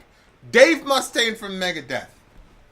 He does. He's shout out to DJ Franco. Yes. Yeah, he does sound like Dave Mustaine from Megadeth for sure. Okay, so this one is I like about this one too. split and some King Diamond. I agree. I agree. All right, so split personality here. Go for it. What do you got? Well, I mean, the concept of like split personality, or you know, the Bible talks about like the flesh and the spirit, and he talks about lonely. Okay, so he says, like the eyes of a wounded wild animal running away in the darkness, I try to protect myself from everyone in the world. Hiding my sharp teeth in a soft smile, calculating the time and place, trying to change myself. I think those lines are interesting because he's talking about himself in one sense, that he's like a wounded animal that's running away into the darkness, obviously fearful, and a wounded animal is unable to protect itself. And then he says, I try to protect myself from everyone in the world. And I think that, like, fear, the more that it grows, the more that it wants to protect itself. And remember, fear is the opposite of love.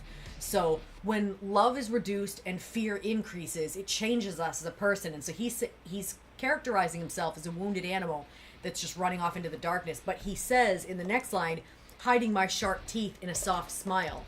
So then he's saying, well, actually, I'm also a predator. I'm trying to hide the fact that I have sharp teeth.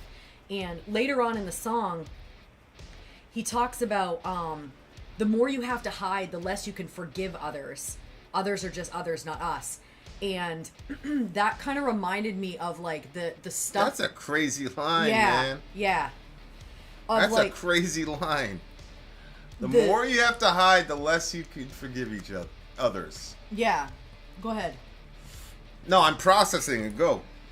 So, I was thinking about like the things that are often the most irritating in other people are a lot of times the issues about ourselves that we won't look at or won't deal with. And it's just, I thought it was interesting when he had said that whole about like, forgiving people that he has to hide from? Well, yeah, because the more you have to hide, the less you can forgive others. I think it's the more that you have to hide your own self, like the teeth that he has, the different stuff, like the more that he's hiding that, the less that he has to forgive other people, because you're almost internalizing, like, you're like keeping it trapped inside. The Bible talks about confess your sins one to another and so be healed. there is a certain release that happens when you confess your sins instead of holding them inside of yourself. Yeah, but I don't even see it. It doesn't necessarily have to do with being sinful. It just, especially like if you're in an environment like this, it might just be being yourself, period. It could be. It doesn't even have to be like you're a bad person. Like, even when he says hiding my teeth in a soft smile, I don't even look at that as him saying that he's a predator. I just look at him saying there's parts of me that are sharp and edgy that I have to blunt because this is what, society tells me I'm supposed to be. You know what I mean? Uh-huh. And like, so it's it in those societies, like, just being yourself is the sin.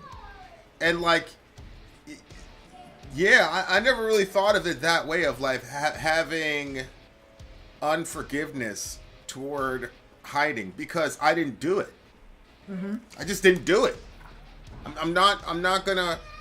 I controlled how much of myself I wanted people to see for my own purposes, but it was never because, oh, what are these people gonna think about me? Yada yada yada. I'm worried about people's opinion of me.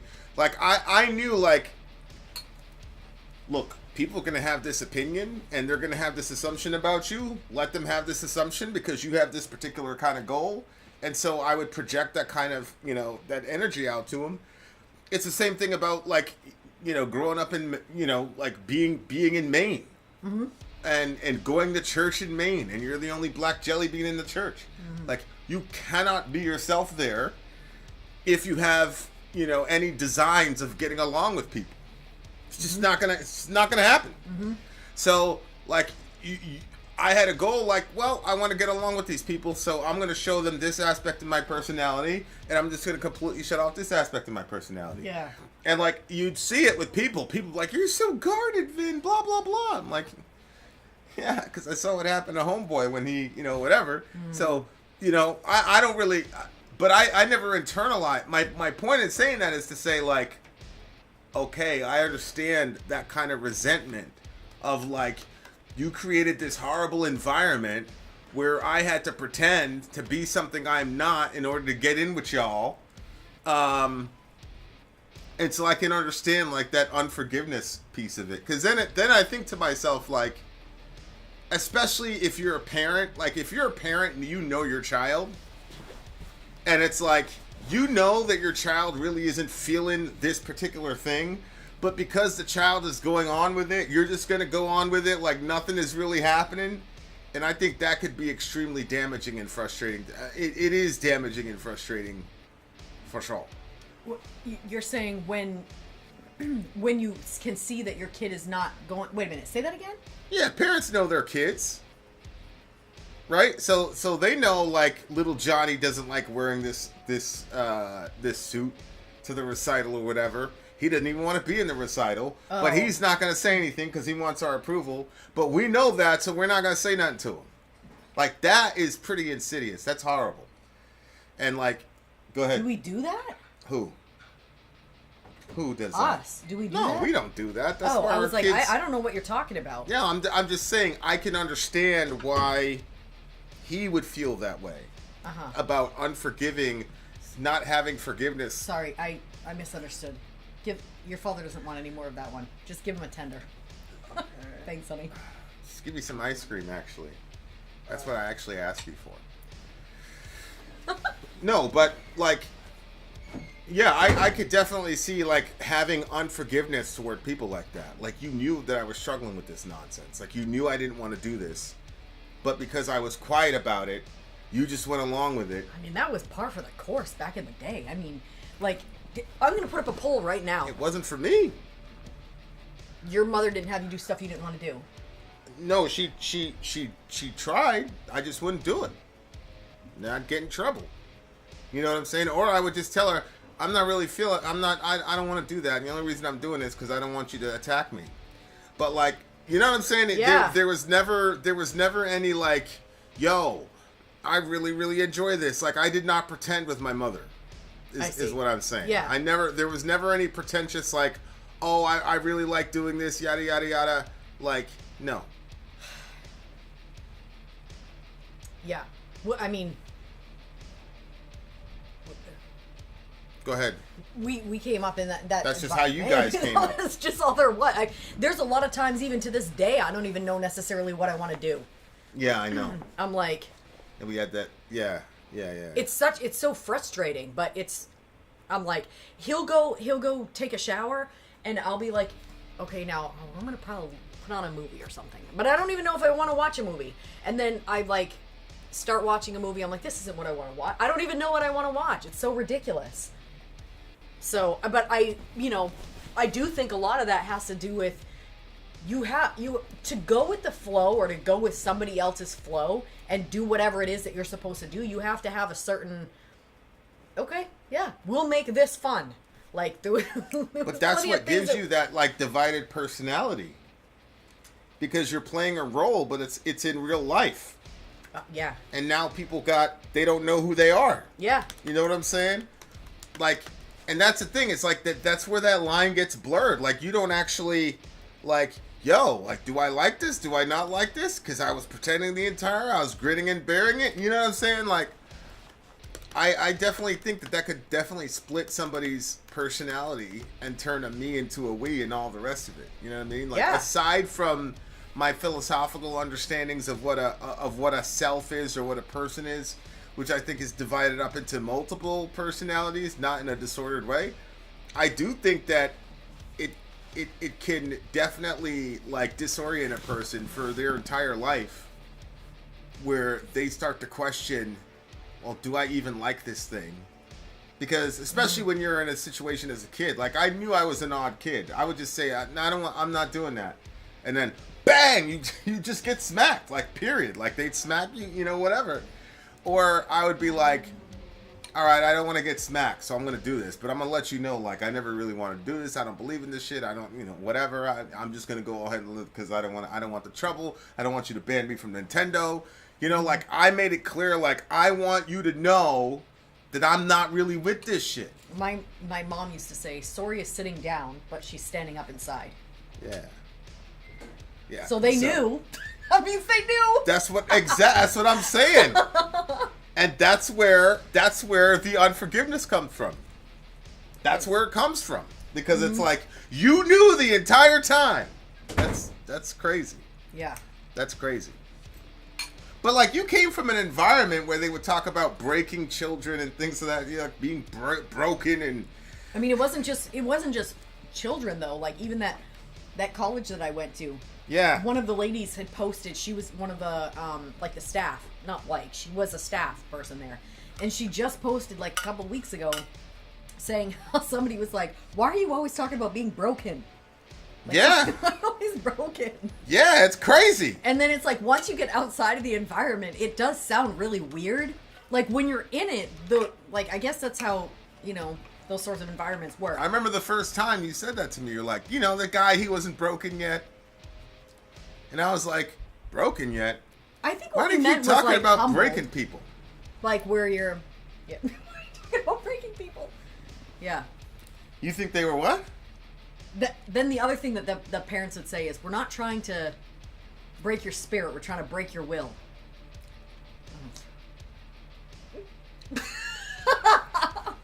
That's insane to me. It's insane. It's insane to me. It's insane. It's insane. The world, it's the world's job to break your children. Like, that's not your job. Yeah, I hear most... The world's going to go and do that to it's going to try to do that to your kid. Your job is to strengthen your kid so that he's not broken by the world. Right, to bend and not break, but to not bend to other people's will, but to... Yeah, no, I mean, I hear you. What the hell? All right, what did you... like, no disrespect to your upbringing. No respect to it either. But the thing is, like, people are products of their environment. So, you know, both of them came from heavily Catholic environments, and I mean, the nuns would smack you around. You know what I mean? Like, and if you have a lot of kids in those environments, you know, and everybody wants to have a certain... We got a lot of people in our community who got smacked around by nuns who did not become controlling weirdos. Like, they went the complete opposite way. Said no disrespect. No, I'm just saying, like, people aren't always the products of their environment. I don't believe people are products of their environment. I don't believe that at all. I think people make those decisions. I was in a certain environment. I'm like, I'm never gonna do that to my kids, and I didn't do it. So, like, people aren't products of their environment. Like, you gotta make you at the end of the day, you've got agency. You gotta make a decision. Damn it. But anyway, it provides explanatory power for why people adopt certain things, but it's still a form of like soulish laziness to just be like, I'm gonna repeat this pattern. Yeah, but you might not. Well, yeah, I think that there are certain things. That's why they would. That's why you say things like, "I'm not trying to break your spirit. I'm trying to break your will," because at some level you know that that's horrible to do to a person.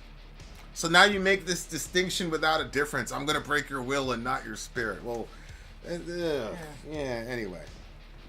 So your spirit doesn't have a will? I know. And it really, to be honest with you, didn't feel like there was any distinction at all when you're experiencing it. See, Amy's out there like organizing. They used to call her Che Guevara. Because she was out there organizing, like stealing pudding and shit. Oh, that's so funny. All right. I'm going to give this one a 9.3. I have a 9.2 for it. 9.3. 9.2. I really, really felt that. Check the poll. Check the poll. Yeah, I felt that. Because as well. this is kind of a theme throughout the entire record. Yeah, almost. we're at It's 70% of the people listening to this had to pretend and grin it growing up. Like, had to pretend, grin and bear it growing up. I've talked about this before. My grandparents had this. I actually think the priest is the one that made the picture, but it was this creepy looking, gauntly looking character with like dark circles for eyes, like there was no whatever, and then there was a mask that he was putting up to his face that was that same face, but he was smiling. And I mean, it's interesting to see. Okay, so that's hanging up on the wall. They're the parents of one of the parents that raised me. You know what I mean? So they have this understanding of like, you know, people putting on masks and having to act happy when you're not happy or whatever. But it is interesting how stuff gets passed.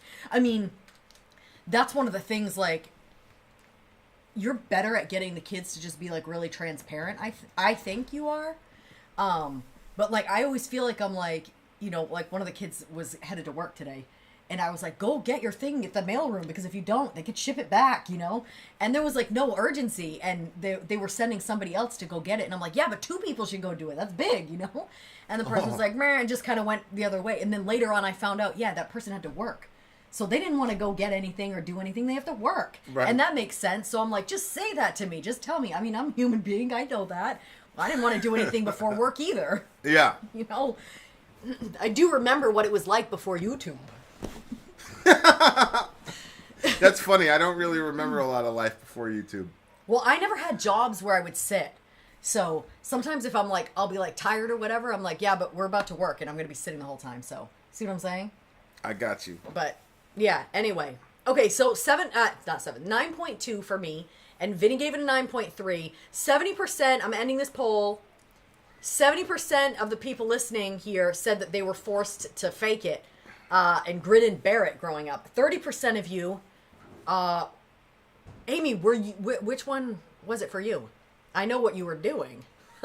you weren't bending to the will of those people. That's what I'm saying. That's a choice. That's like Kanye said. Slavery's a choice. It's still a choice.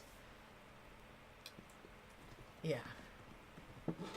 It's not like they're going to put a gun to your head and say, hey, if you don't, conform to our crazy... Yeah, for me, like, to be trapped in my super hot room with no air conditioning, away from my friends, away from nature, that just was too much for me. I would rather I'll just bend and then go out. Bend to your will and go out. Yeah, and I would do that times too. I would just say, I'm doing this because you're going to do that. That's the only reason I'm doing it. Like, I would let her know, like, I'm doing this because I don't want my Nintendo taken away from me. That's the only reason I'm doing it. We would have gotten so much trouble for saying something like that. How? How would you get in trouble? Because you're outright saying, I would defy you, but none of that was okay.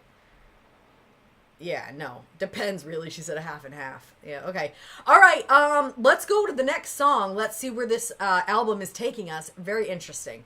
All right, so we just did Split Personality. We're going to go on to Timestamp is 2:02:10. 2:02:10. Okay, so the next song is The Dreamer. Dreamer! DJ Revo says, this is the closing track for the first half of the album, as at this time you would need to flip over the record if you had bought the LP or cassette version. It's in the ballad style that had become dominant in Korea when it had become a democracy in 1987, and was to this point the style Shin HaeChul had been recording. Shin HaeChul. Yeah, had been recording. Okay, so we're going from 1553 to 2053. 1553. Yep. Okay, perfect. To what now? 2023, you said? 2053, so it's exactly 5 minutes. All right, guys, here we go! Dreamer, let's do it.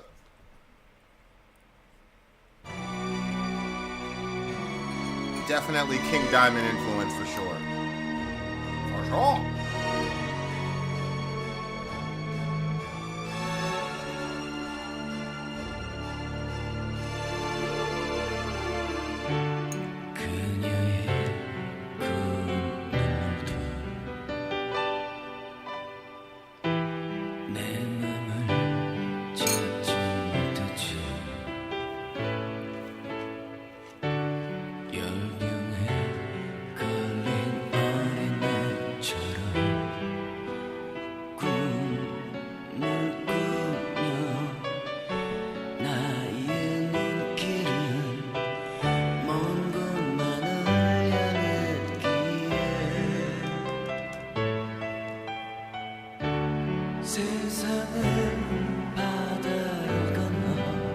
Wow.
And he ends it with, I love you. That was a ballad. Still really unclear what a ballad is, but how's it different from just a regular song? It sounds like there's an orchestra and I don't know. What? No. Like, not an orchestra, but like... Boy, I don't know how to describe it, but I feel like I understand it. But I guess I don't if I can't explain it.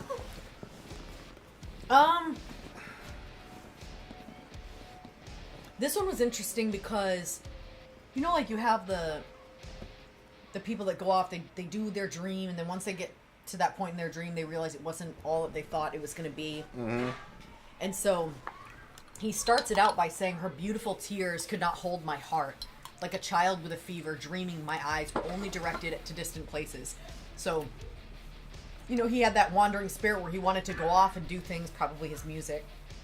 And then he says, crossing the sea of the world, climbing the mountain of desire, all I learned was loneliness and hatred. So he does it. He does what he wanted to do, but then he finds that it wasn't what he thought it was going to be. He's lonely and he's angry. The dream of perfection that is fading away still calls me. So I don't know if the dream of perfection that's fading away is what he could have had with her, or if the dream of perfection that is fading away that still calls him is still what he's doing the music or whatever. And even though the perfection of it is like melting away, it still calls him. He still wants to do it. What do you think? I mean, I'll never forget. We were at a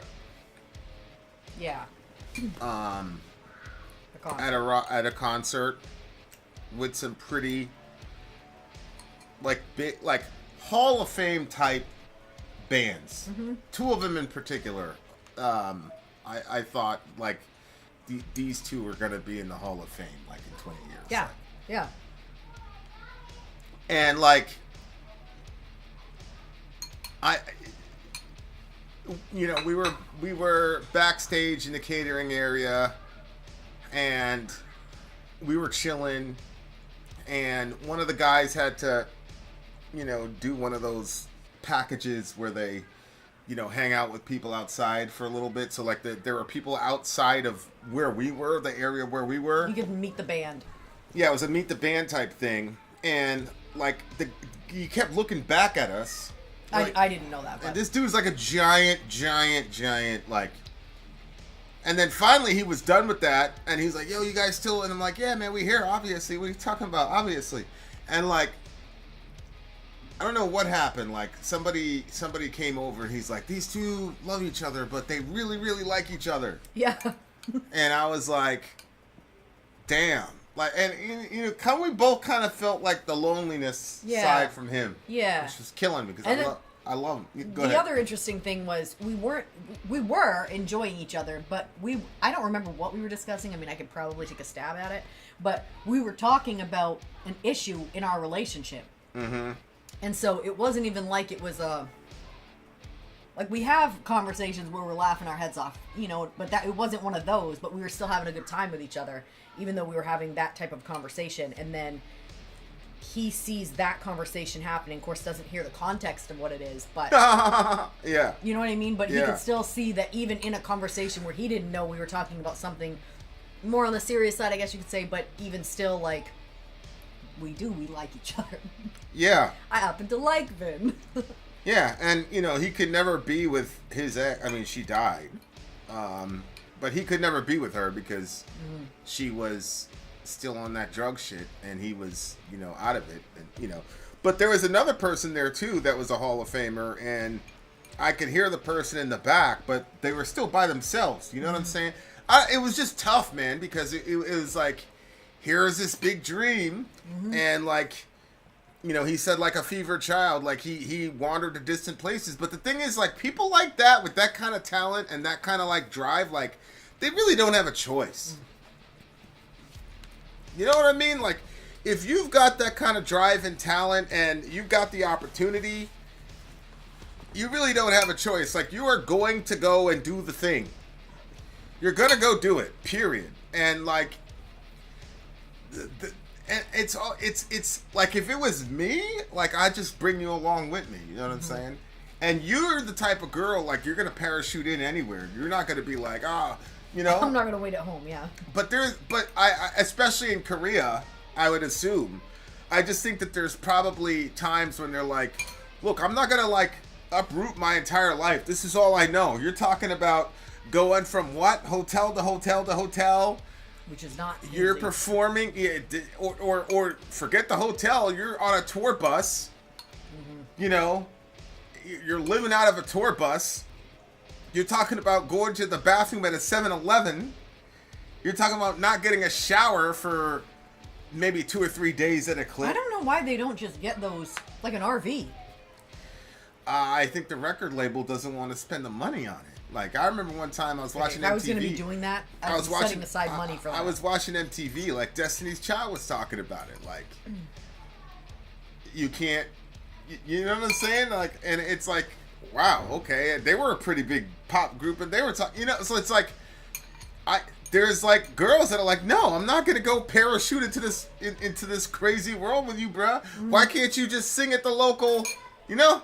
So like, I see both sides of it, man. Like, I see, you know. Yeah, I mean.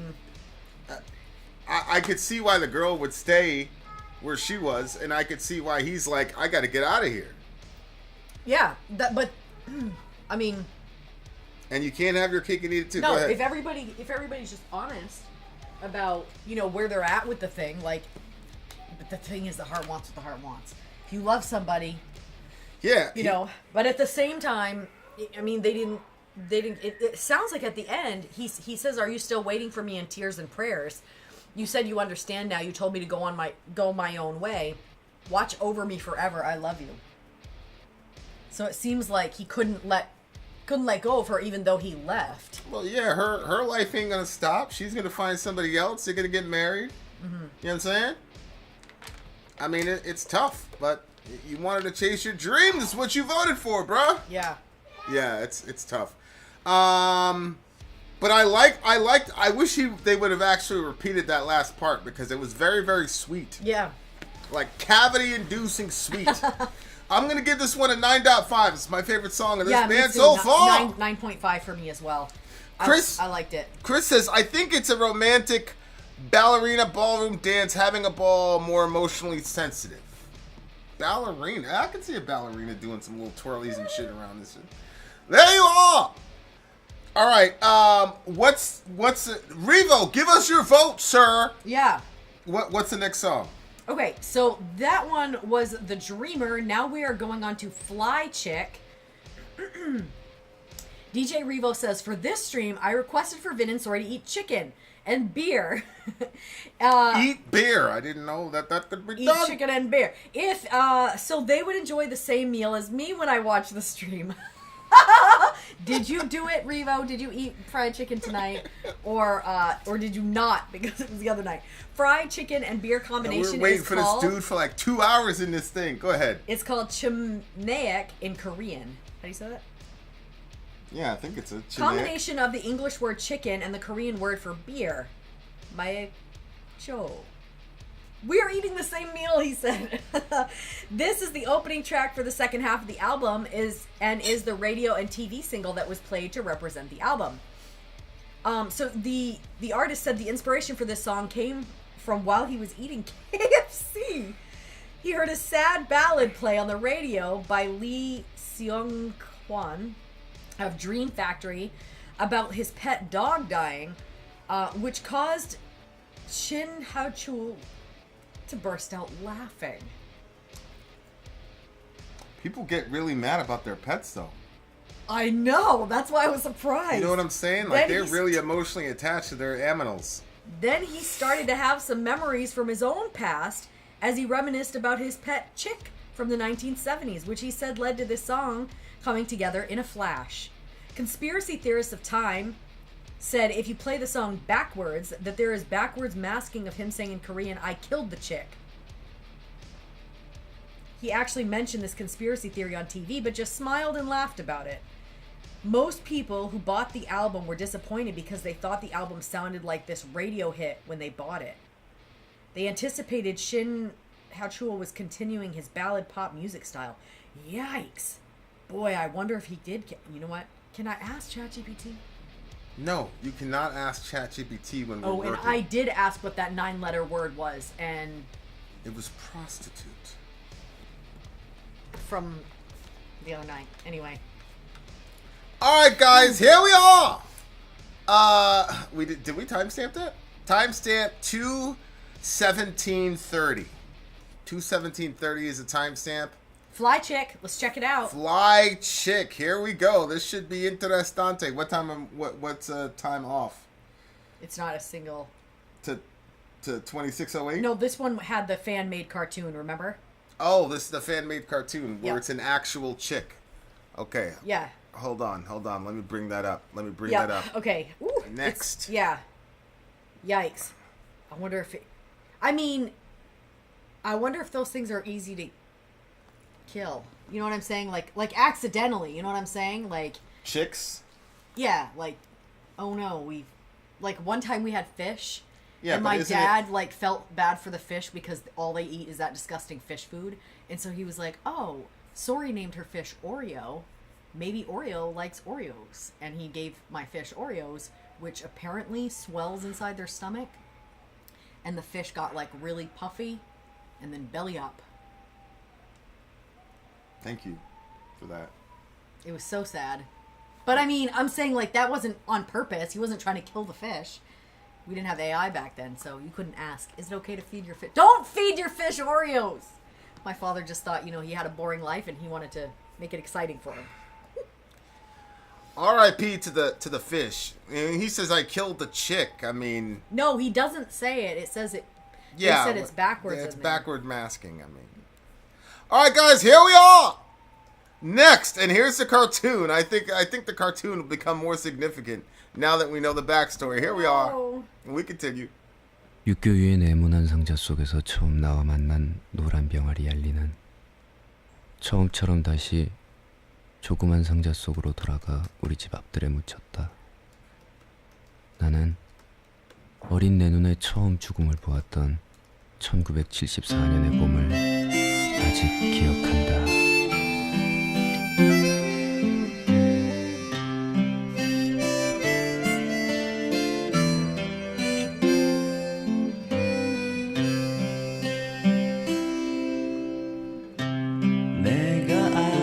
작을 때 나보다 더 작던 내 친구 내 두 손 위에서 노래 부르면 작은 방을 가득 채웠지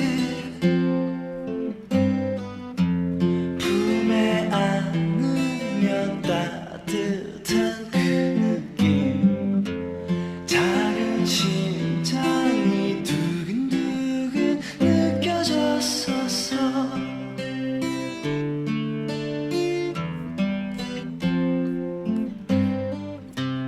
우리 함께한 날은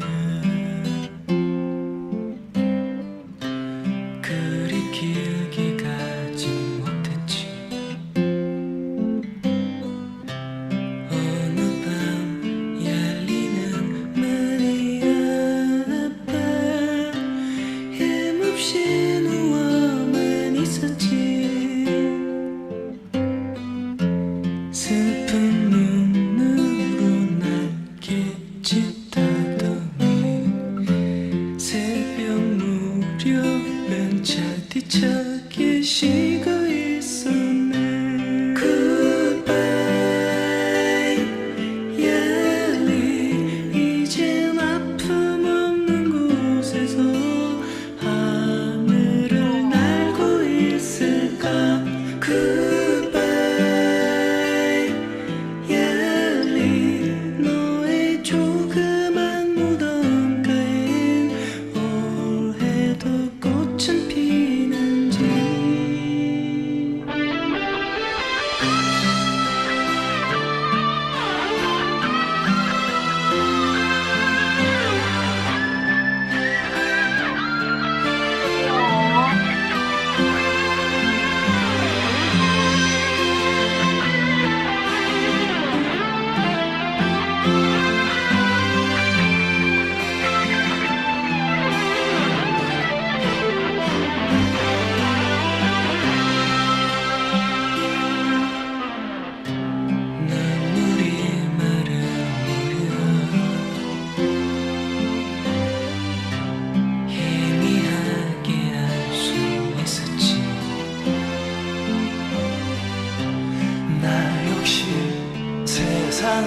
머무르는 건 영원할 수 없다는 것을 설명할 말을 알 순 없었지만 어린 나에게 죽음을 가르쳐 주었네. Goodbye, 얄리. 이젠 아픔 없는 곳에서 하늘을 날고 있을까. Goodbye, 얄리. 너의 조그만 무덤가엔 올해도 꽃은 피는지. Goodbye, 얄리. 이젠 아픔 없는 곳에서 하늘을 날고 있을까. Goodbye, 얄리. 언젠가 다음 세상에도 내 친구로 태어나줘.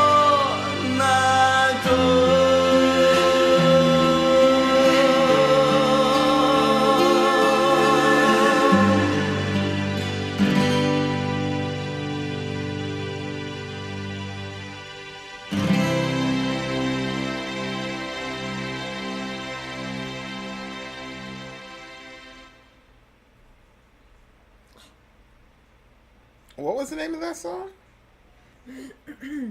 Fly chick. Fly Chick. Oh. Okay. I see what he did there. Oh, that's a cute angle. See, oh, there, that's what's happening. That's what I was picturing. Aw. Okay, that's... Aw. That shit is tough, bro. Yeah. I forgot Did who that... Go ahead. No, go ahead. Did that ever happen to you? Like, when you were a kid, you lose any pets? Or was... I mean- Yeah. Yeah, my brother lost his guinea pig. No, you. Did you, like, ever get sad about a pet dying? Or was that not really part of your... I had a bird, and the bird was mine. And we moved, and it disappeared. Like, we didn't bring him with us. And I was like, why can't we bring Birdie with us? I mean... You called it Birdie? Yeah, that was his name. Birdie was pretty low maintenance. You know what I'm saying? He was one of these cockatiels, and he was supposed to be able to fly. He never was able to fly. And he was, all he could say was "Pretty Birdie, pretty Birdie." That's all he could say. Aw. You know, so he was kind of like a disappointment as far as like, he's like, all these things can fly and they can talk, and he couldn't fly, and he said one phrase, and that was literally it.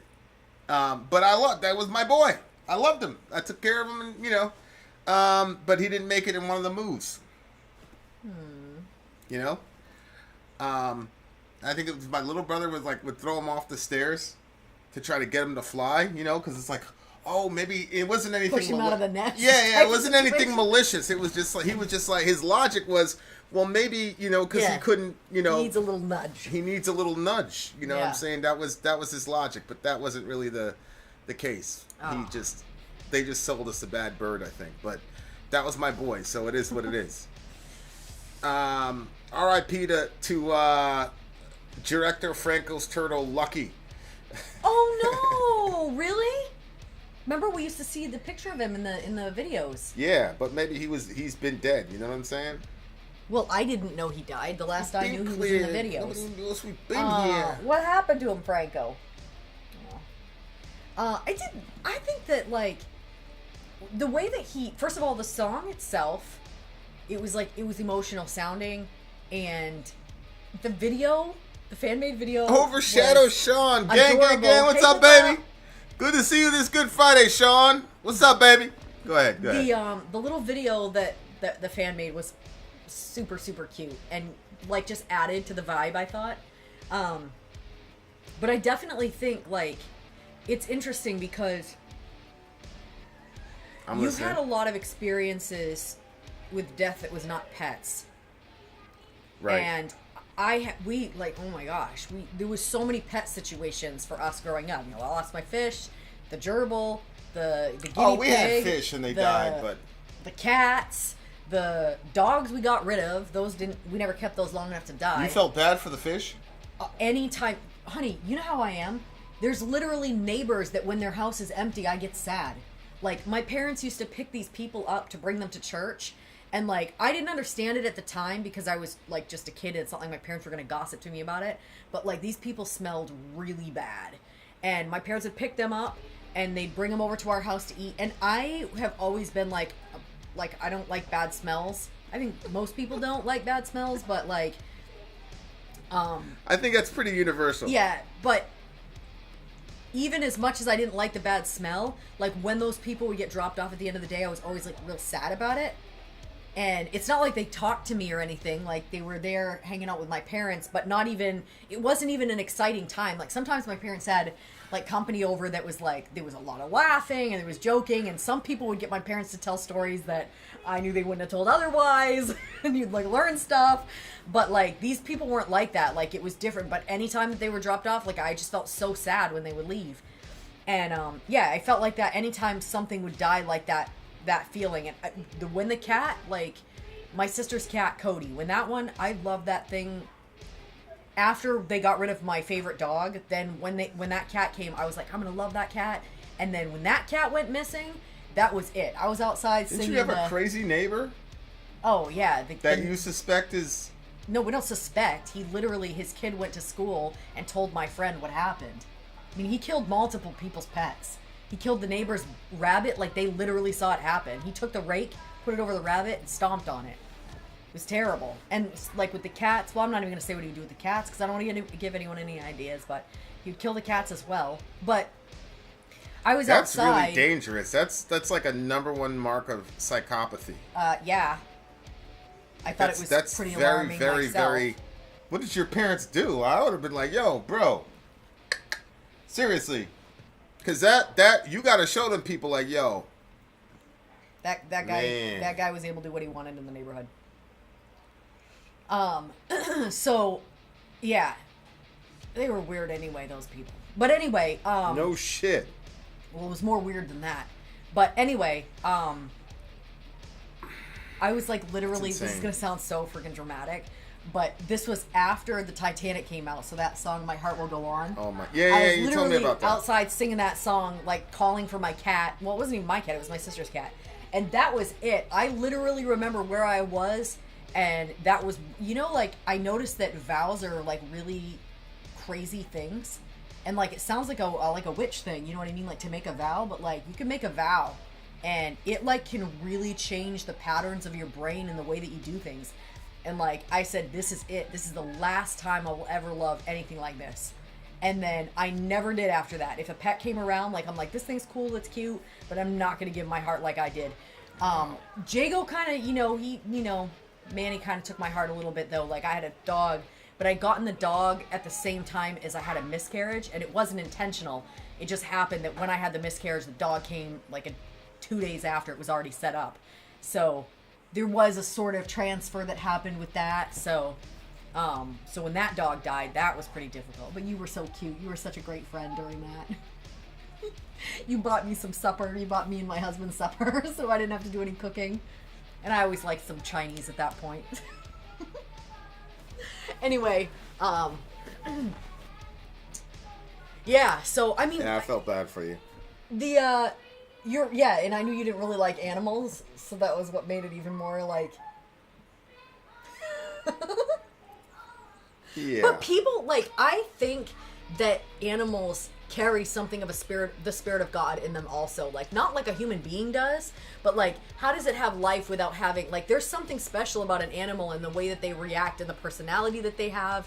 And like, you were surprised at some of the, like, there are some things that animals do that's like some real personality. That's not like just instinct. So, well, it's interesting because I find myself saying things like, come on, man, like, it's a bird, it's a dog, it's a fish. And then it's like, philosophically and theologically speaking, the bird, the fish, the dog is closer to us ontologically than God is to us. Mm-hmm.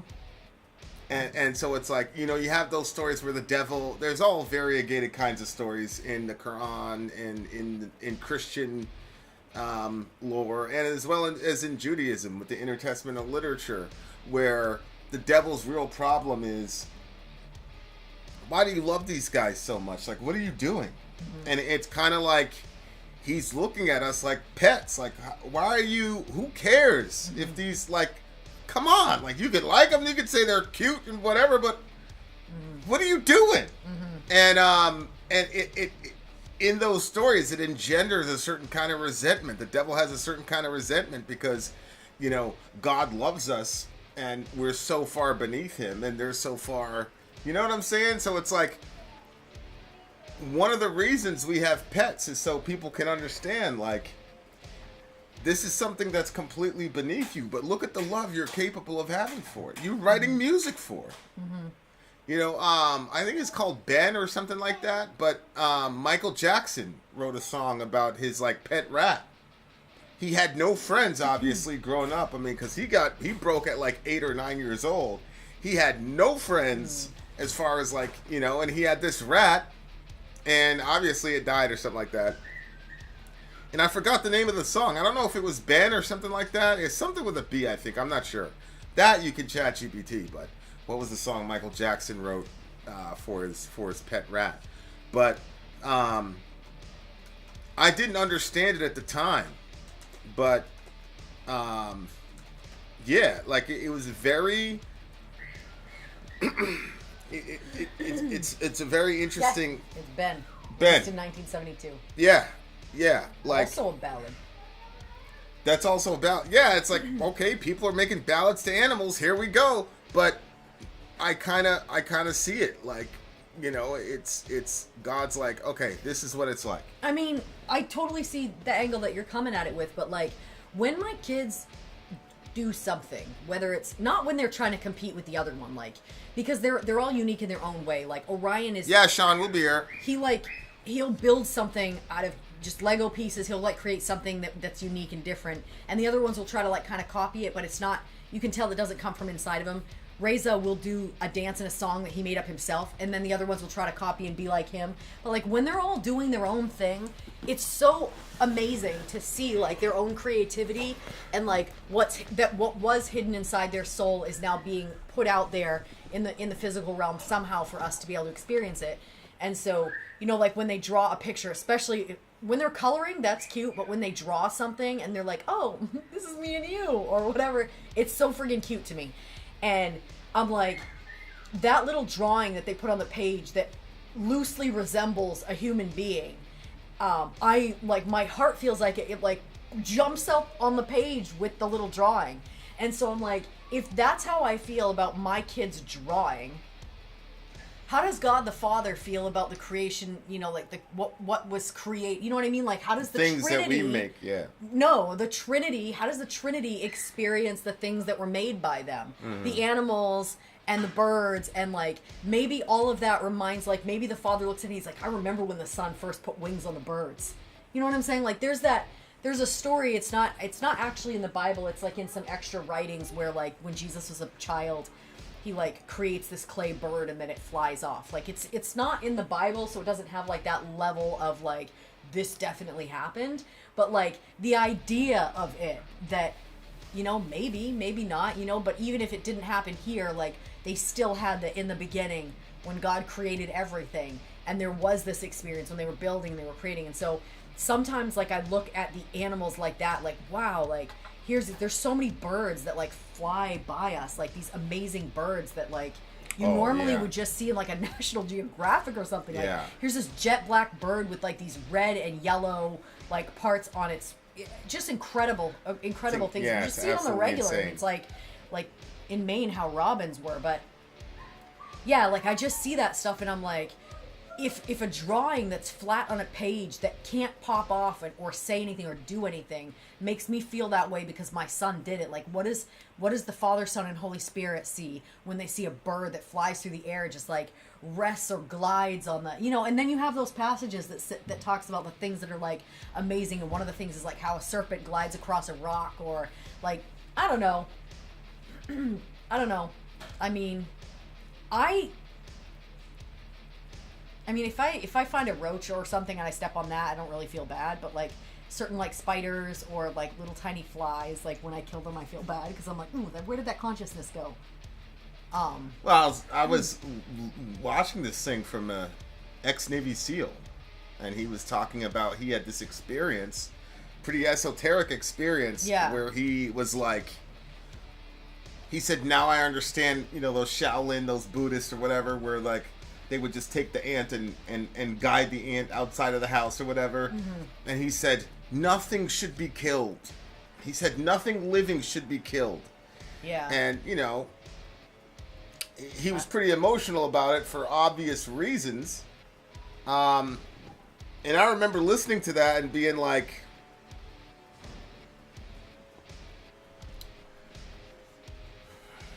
because like, I remember one time like here, like that guy needs killing. That guy right there needs killing, and he ended up dying, and it's just like, yeah, it's crazy. So like there's a party, like when I was listening to that, there's like a big part of you that's like, come on man, like you're ODing, but yeah, it's very, very interesting like hearing you say that about like, because like right now in this moment I wouldn't squash a bug. Mm-hmm. In this moment I wouldn't squash a bug because of what you said, because it reminded me of what he said.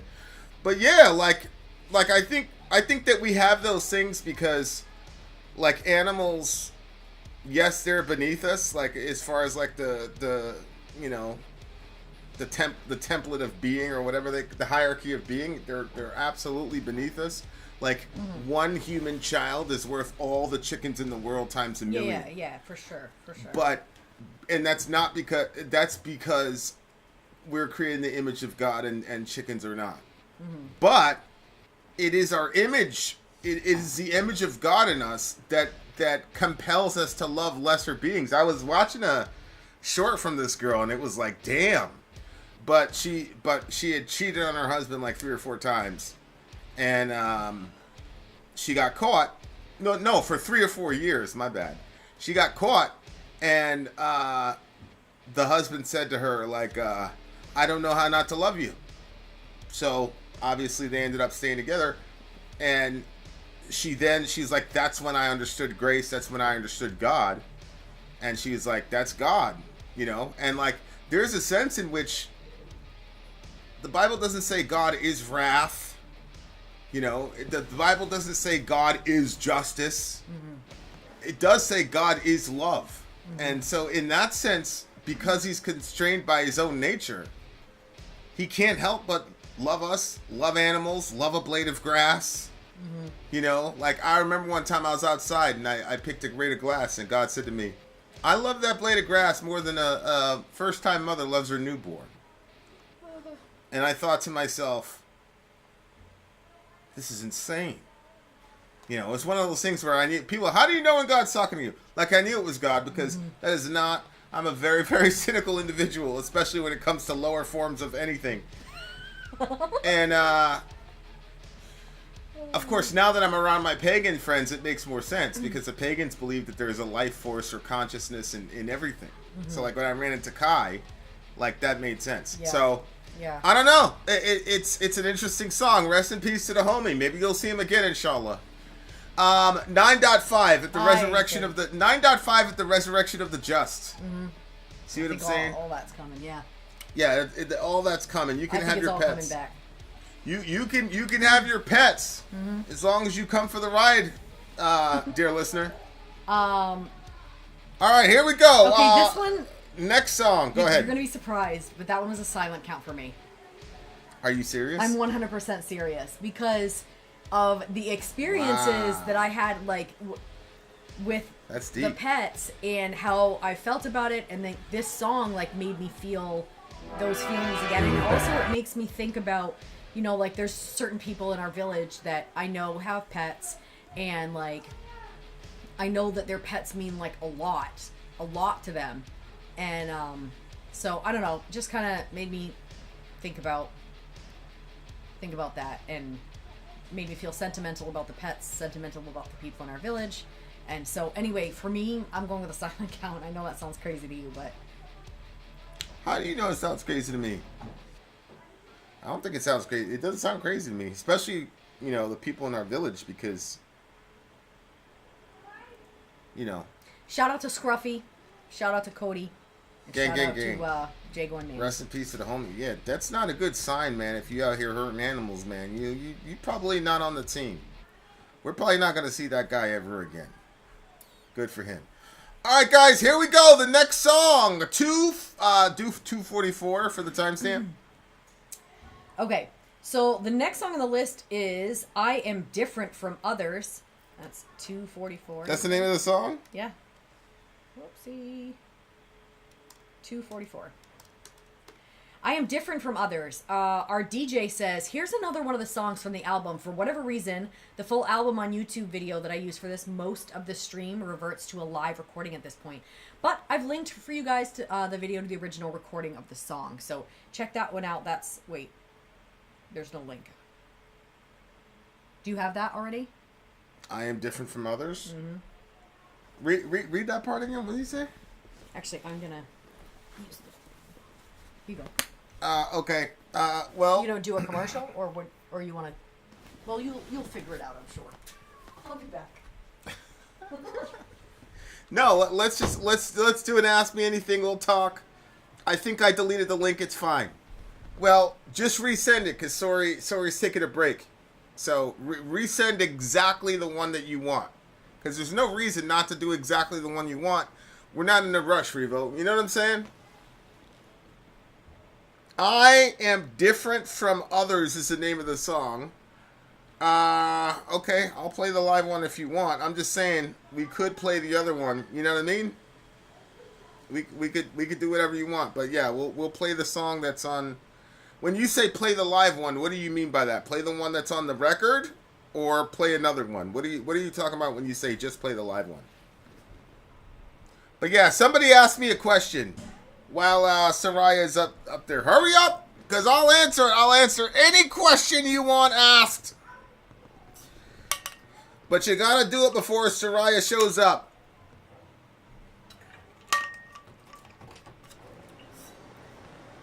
He said just play the live one. Do you know what that means?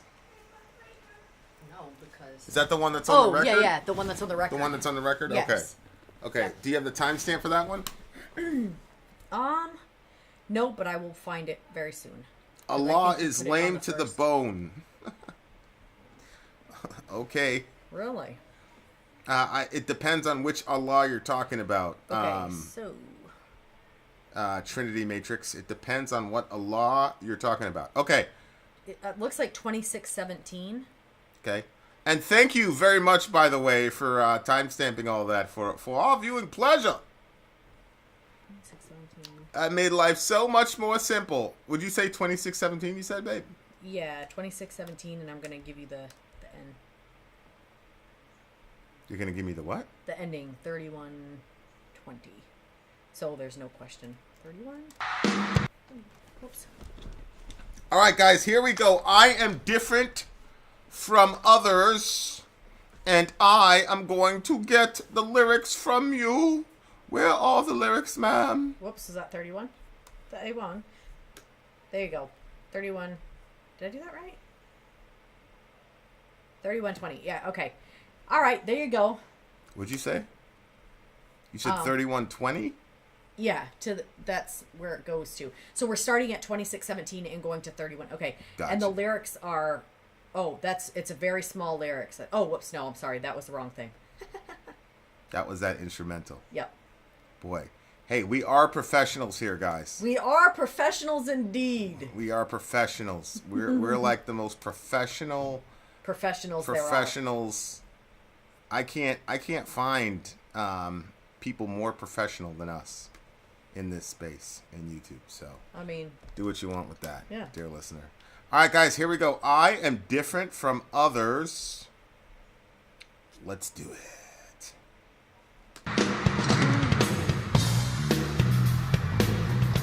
Oh shit, a little jazzy. A little jazzy.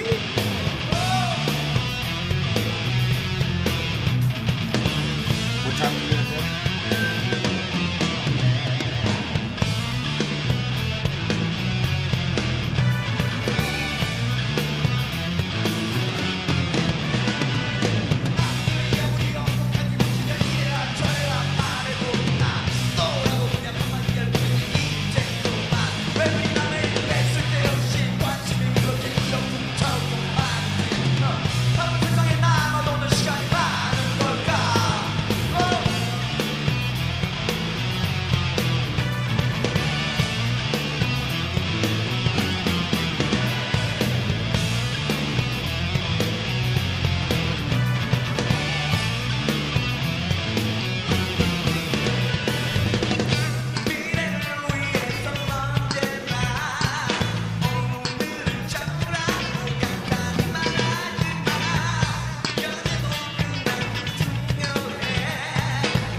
Diamond. Yeah! Oh, he's still hitting the note. Okay.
That is so strange that Right. they put that on the record that way. That absolutely sounded like we were at a show. Yeah, I mean, well, it was definitely live. But you know, it's like, very strange yeah, I wonder why they did that too. to me. Go ahead. But you know how like sometimes you'll hear a live show and that live show sounded exactly like what live shows sound like to me when I go. Like it just had that sound to it. Like I know there's no way to really explain. I don't know this. what you're saying. What are you saying? Like the way that the echoey sound kind of like goes to the edges of wherever you are. Oh, okay, yeah. And it kind of like comes in, like it like goes out and then bounces back in a little bit. Like it just sounded very much like a live show. Sometimes you're like, that's a live show and you can tell because it doesn't sound like a good recording. But that one, it sounded like what it sounds like when you're underneath that thing at a live show. It's been a while for us, my God. It's been a while. It has been a while. Yeah, I keep missing. Okay. No matter how much others blush and say it's a 1,000 time, I just say no, that's not enough. No, that's enough. No, that's enough. Why do I care so much about other people's business? I wonder if there's so much time left in the world.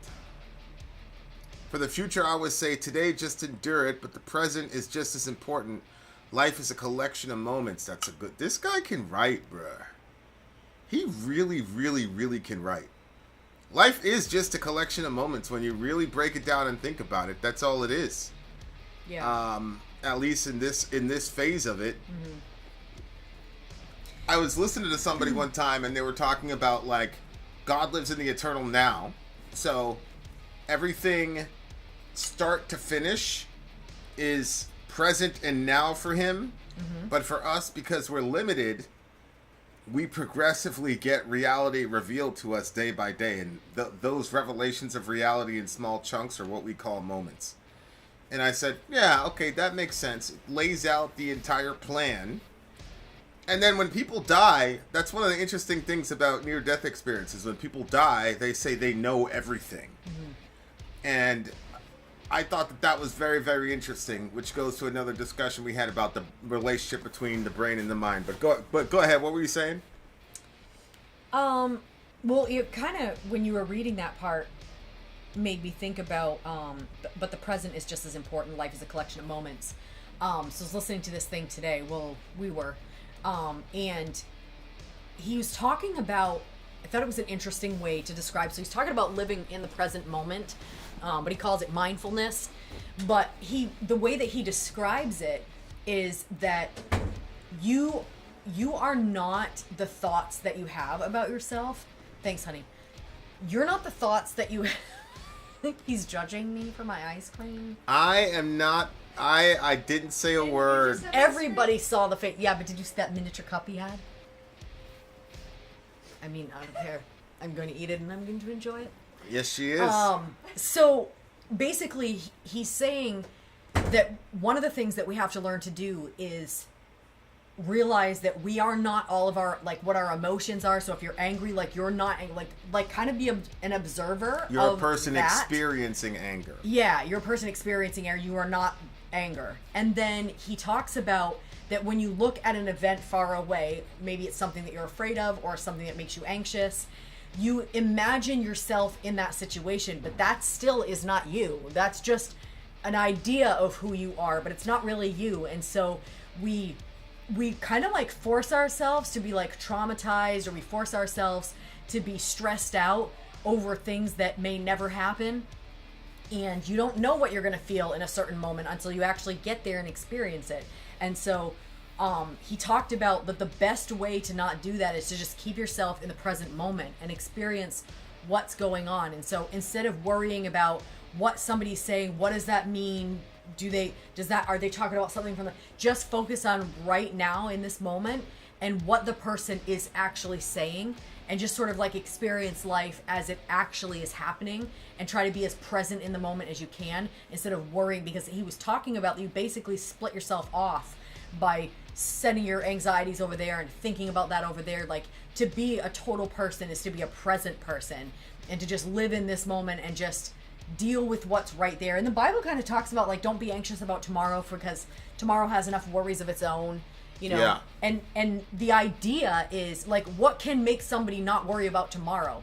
Because what if tomorrow something horrible happens? And we know that horrible things can happen because they happen on the daily, in the newspaper, on Facebook, your friends, your past, your, you know, like, there are reasons. Like, it's not like you can tell yourself nothing bad is ever going to go wrong and then you can sort of rest in that.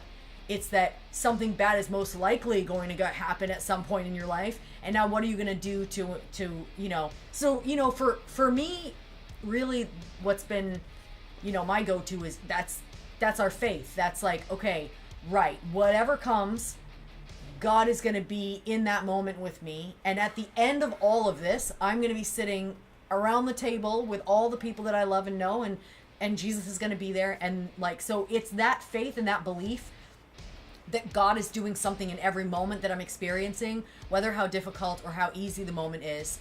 And it's weird because there are some things that have been extremely difficult, and those have been the easiest moments to be able to trust. And I don't know if that's because it's almost like you're like, well, I have nothing left now. So if I don't trust here, I don't know how I'm gonna make it through X, Y, and Z thing. And then there are some things that have been like, well, that should have been a but it was not. And like the way that this guy is applying it is, it looks like, because he's kind of been on a journey as to what is being and how do I function in this oppressive environment and all the rest of it. And his solution is just to say, I'm not like other people. And like, that seems like oversimplistic, but it almost took the entire record for him to get to that point. Yeah, and he said it. He where said he was finally ordinary. able to be comfortable with that about him, with that reality about himself. I'm not like others. And like, on the one hand, it's like I said, it looked like he struggled through that his entire life, almost like going back and forth. Yeah. And even like losing his girlfriend because he had to go, you know, he had to go off and be a rock star. It's just a way to bring everything together and be like, yeah, I'm just not like others. Mm-hmm. And there's a better to that and there's a worse to that. The better to that is, hey, I get to express myself and be who I am and be a rock star and do what I love. And there's also a worse to that, which is, he said he's lonely. And I'm lonely, and I'm angry and I'm upset. And I think that's a perfect, that's a real good way to look at it. That is, I think, and I relate the most to this song because I was blessed to come to that conclusion at a very, very early age. I mean, it was a painful situation that created that moment, but I was like, I'm not like these people. I'm never going to be like these people, and I don't care. And, you know, there was like the I don't care phase, and then there's the kind of phase where it's like, hey, what's up, Arthur? Good to see you, baby. Yeah, it went from I don't care to, you know, I'm kind of neutral to, I love that about myself, that I'm not like others. But then at the same time, like, the minute you accept that's the paradox. The minute you accept that you're not like others is also the minute you realize the commonality between all of us. So that's the thing that's really, really interesting. That was interesting for me. What do you mean? The minute you realize, like, I am different from people here. I'm not like others here. Yeah. The minute you accept that about yourself, because there's a lot of fighting and turmoil and things like that where you're trying to fit into everybody else.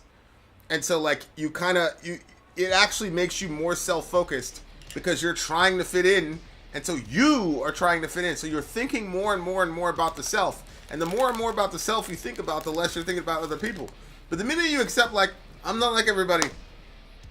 And so I'm not going to try to fit in. I'm not going to not try to fit in, but I'm not going to try to fit in. And the minute I accepted that, that's the minute I saw the commonality between everyone. And I said, I'm like that. I'm like that. I'm like that. I'm like that. Oh. Because I was able to see individual people instead of groups of people that you're trying to fit into.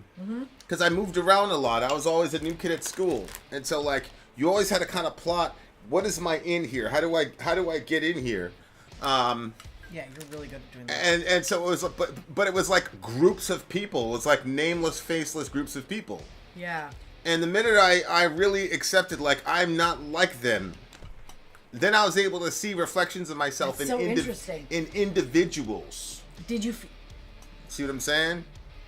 Instead of just a glob of people or a group that I had to fit into, Yeah. I saw individuals after I accepted that I'm not like everybody.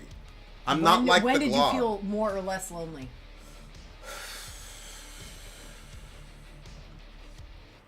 I didn't really, truly start feeling lonely until I wanted to be in relationships or serious relationships. Oh.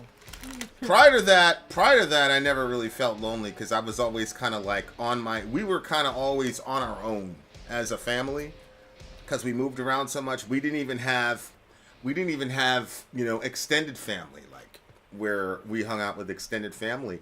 And so I never felt, I can't call it, but we never felt sorry for ourselves about it. I was always able to play out in the woods when I lived in Florida as a kid, or I would go read my Bible, hang out with Moses. Like, I was always pretty good. I never really felt that way until, like you start trying to get into relationships and things like that. Like, how old are you talking? That's when it was pretty terrible. Would it be possible to react to Holy Name My Way? I think we listened to a Holy Name song a couple days ago. Oh, we didn't do My Way. A week ago. Thank you, Arthur Taylor. Stay tuned. Send me an email, vinandsori@gmail.com. We appreciate the 20, by the way. Thank you very much. Gang, gang, gang. Go ahead. What were you saying? When did you... So you didn't feel lonely prior to being in a relationship? Prior to desiring a relationship? Yeah. No. Okay, so how old were you when you started feeling lonely? I was a loner. You know what I'm saying? Yeah. I was a loner. I liked being by myself. I liked the imagination. I had a fertile imagination. Like I said, I would take my stick out and go into the woods and like play X-Men. I was such a big reader. I would leave upstairs where everybody was and go downstairs to play Mario when I was like 8, 9 years old.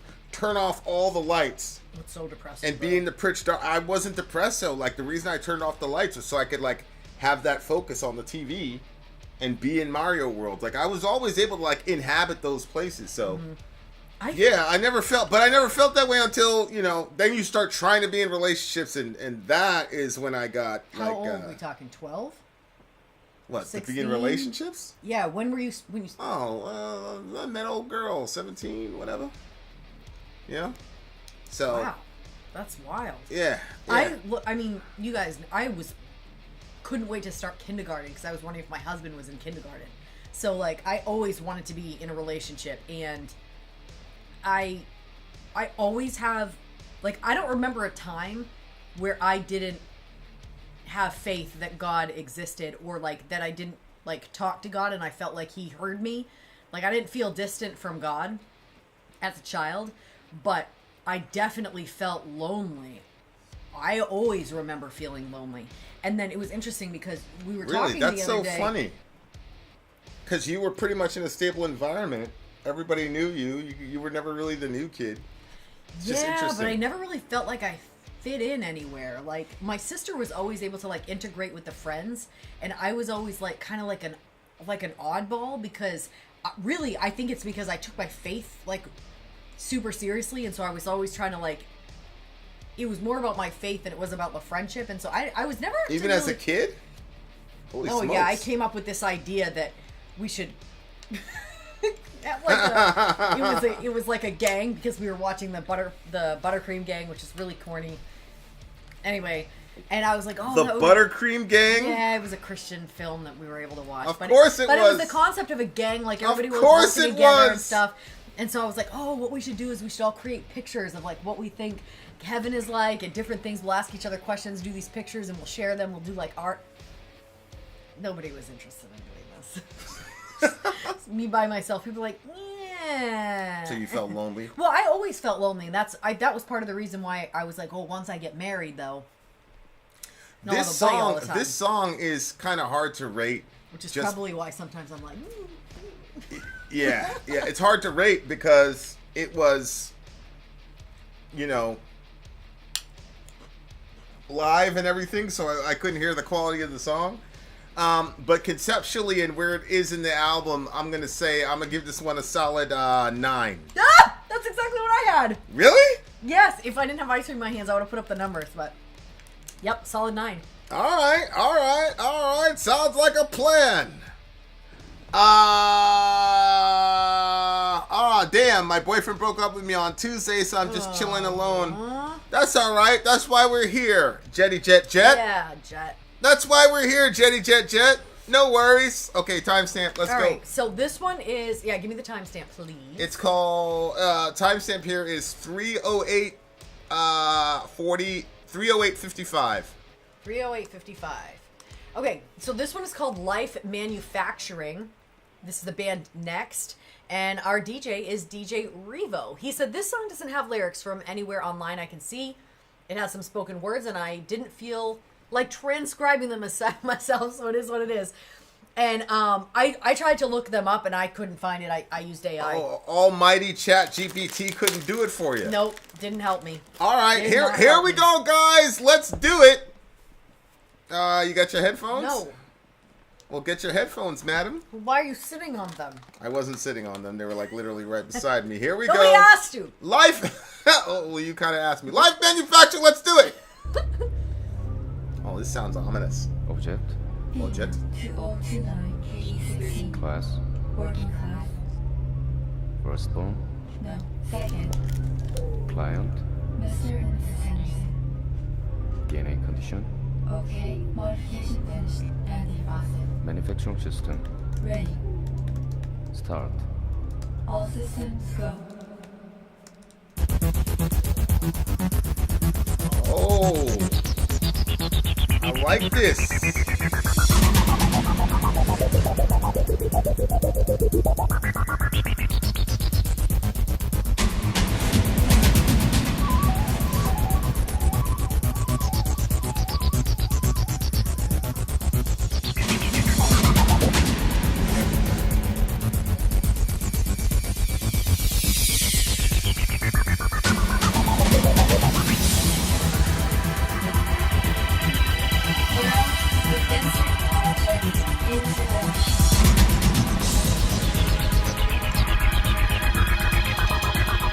Sounds like one of them 80s or early 90s soundtracks.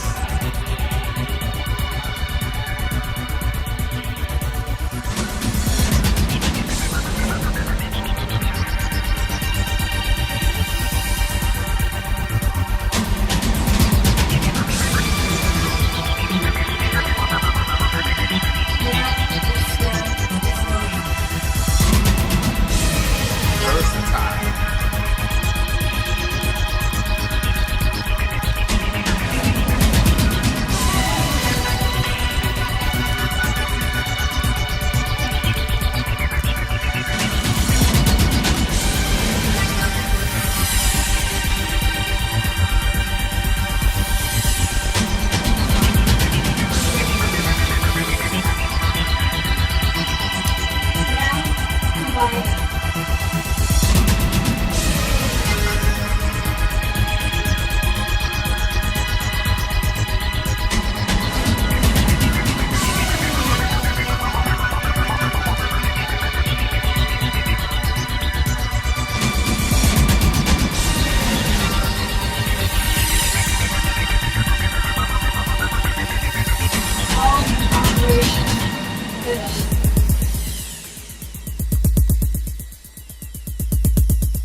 And now we will transfer the object into the cervix. Oh, Into the cervix? yeah.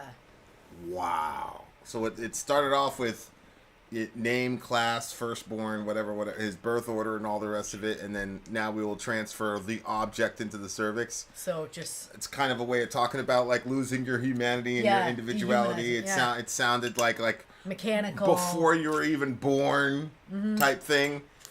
Damn, South Korea, what the hell? That makes a lot of sense, actually. Like, they made it sound mechanical and all the rest of it. I mean, there's not a lot to say, but it makes a lot of sense because I'm like, man. It had a cool sound to it. But part of me is like, why didn't you put that? I feel like this should have been at the beginning And the one should have been at the end, but like he started off in the last line in the first song is what is being. And so that's kind of programmatic. So I understand that part about it, but this part was also like very Yeah. I really liked it, man. Like, I wish people could have experienced like Shredder in Ninja Turtles when he first showed up. Why? Because it was music like that. It was like people like I loved the sound like of it. Jet and all the rest of them. Like they missed that kind of like it was so exciting. Like I feel like millennials and like young millennials and zillennials really missed out on the excitement piece of like movies, and like they really would write things in a way that was like built up to, and you believed in it. You know, now it's like everything is just you believe, everything is just like so like available with YouTube and all the rest of it that it's just like you know, it's tough for them to like get into that kind of excitement mode. Yeah. You know, it's just different. Like I remember we've talked about this before, but when we would go to those shows, and like you could tell that the band was doing the old fashioned thing that they used to do and trying to hype it before they dropped the curtain. But on our side of it, nobody cared. Everybody was just on their phone. Yep. And the other thing that's interesting is that because everybody has their own social media, even at the Behemoth, everybody is the center of their own story. So they're like recording themselves it's not about the band, but it's about themselves with the band as the backdrop, and you know what I mean? Like so when the band is trying to like hype themselves up before they drop it, everybody else is just even at the Behemoth show. Like it was Behemoth. And like they do a very good job of like setting the stage and the tension and all the rest of it, as you could imagine. Yeah. But they even they were, you know, it's but like it was the Slipknot show. We've all been trained like as soon as you know we have any free time, it's back to the phone type thing. I've been trained that way. You know what I'm saying? So I like that one. Person like me. I like that one. I like that one. It's a penultimate song. I love that one. It's a penultimate song. I'm gonna give that one a 9.6. 9.8. All right, guys, we got one more. Revo, where you at, baby? One more. Thank you very much for everybody that came along. Thank you very much, Revo, for being here and staying here. And don't forget, one of these songs of Revo's was he got the song because he won. We do a March Madness where people get to that's right, vote on the stuff, and so one of these songs was Revo's pick because he actually won the March Madness thing. March Madness is a really cool way for us to raise money to helping everybody, you know, people in the village that need help. We can't help everybody, but you jump in on it, and then everybody like pitches in a little bit, and then that adds to what we can help people with during the year. So shout out to all of the people that participated in March Madness. You guys have been doing this study for a couple of years, and you got to shout out Archero because he's been running the whole thing. I know, we got to give him a night. Honestly, we got to give that boy a night for real. Vin always one-ups me. All right, here we go, guys. Timestamp is 3/16/45. 3/16/45. All right, here we go. Okay. The Ocean. So, the Ocean. DJ Revo says this song got backlash from Christians. Imagine that. Christians react, especially Protestants, who felt the lyrics were telling them that they may be mistaken in their religious views of the afterlife. This song, along with his 2004 Saving Private Jesus, were lightning rods for Christians while he was alive. He himself was a Catholic throughout most of his life, but like many, wrestled with his religious views. These questions over mortality are something he seemed to wrestle with in his music. Ultimately, he would die in 2014 from medical malpractice. During surgery, the doctor accidentally cut open his intestines, and when he complained of pain, was ignored. Oh my word. His body was quickly being moved to be cremated, but his family, his wife and daughter, demanded an autopsy, which is where his cause of death was discovered. Despite his passing, his legacy and music live on. What in the... Wow. All right, well, that's horrible. Wow. Well, I mean... I wouldn't want a job that when you screw up is like... people fucking die? Yeah, I'm like... You know what? I'm going to give the Beatles a 3.5. Dwayne's Right. going to hate me. Right. Protestants react. Here Yep, we go. Protestants react. Rest in Let's peace. go. Rest in peace to the homie. Jeez. All right, here we go. Ocean, let's go.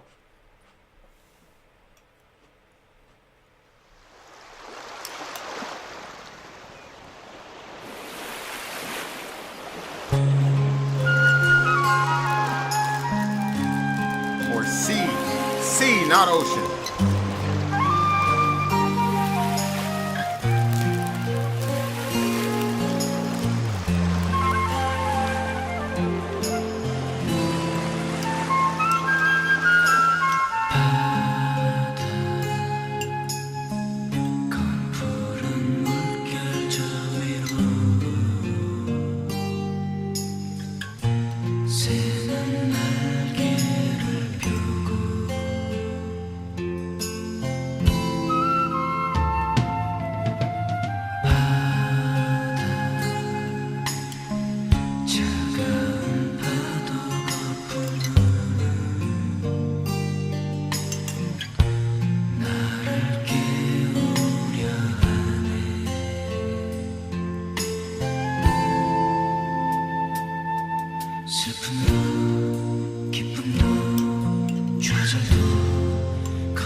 Pink Floyd.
Oh, man. That's tough, bro. Rest in peace to the homie. What the hell?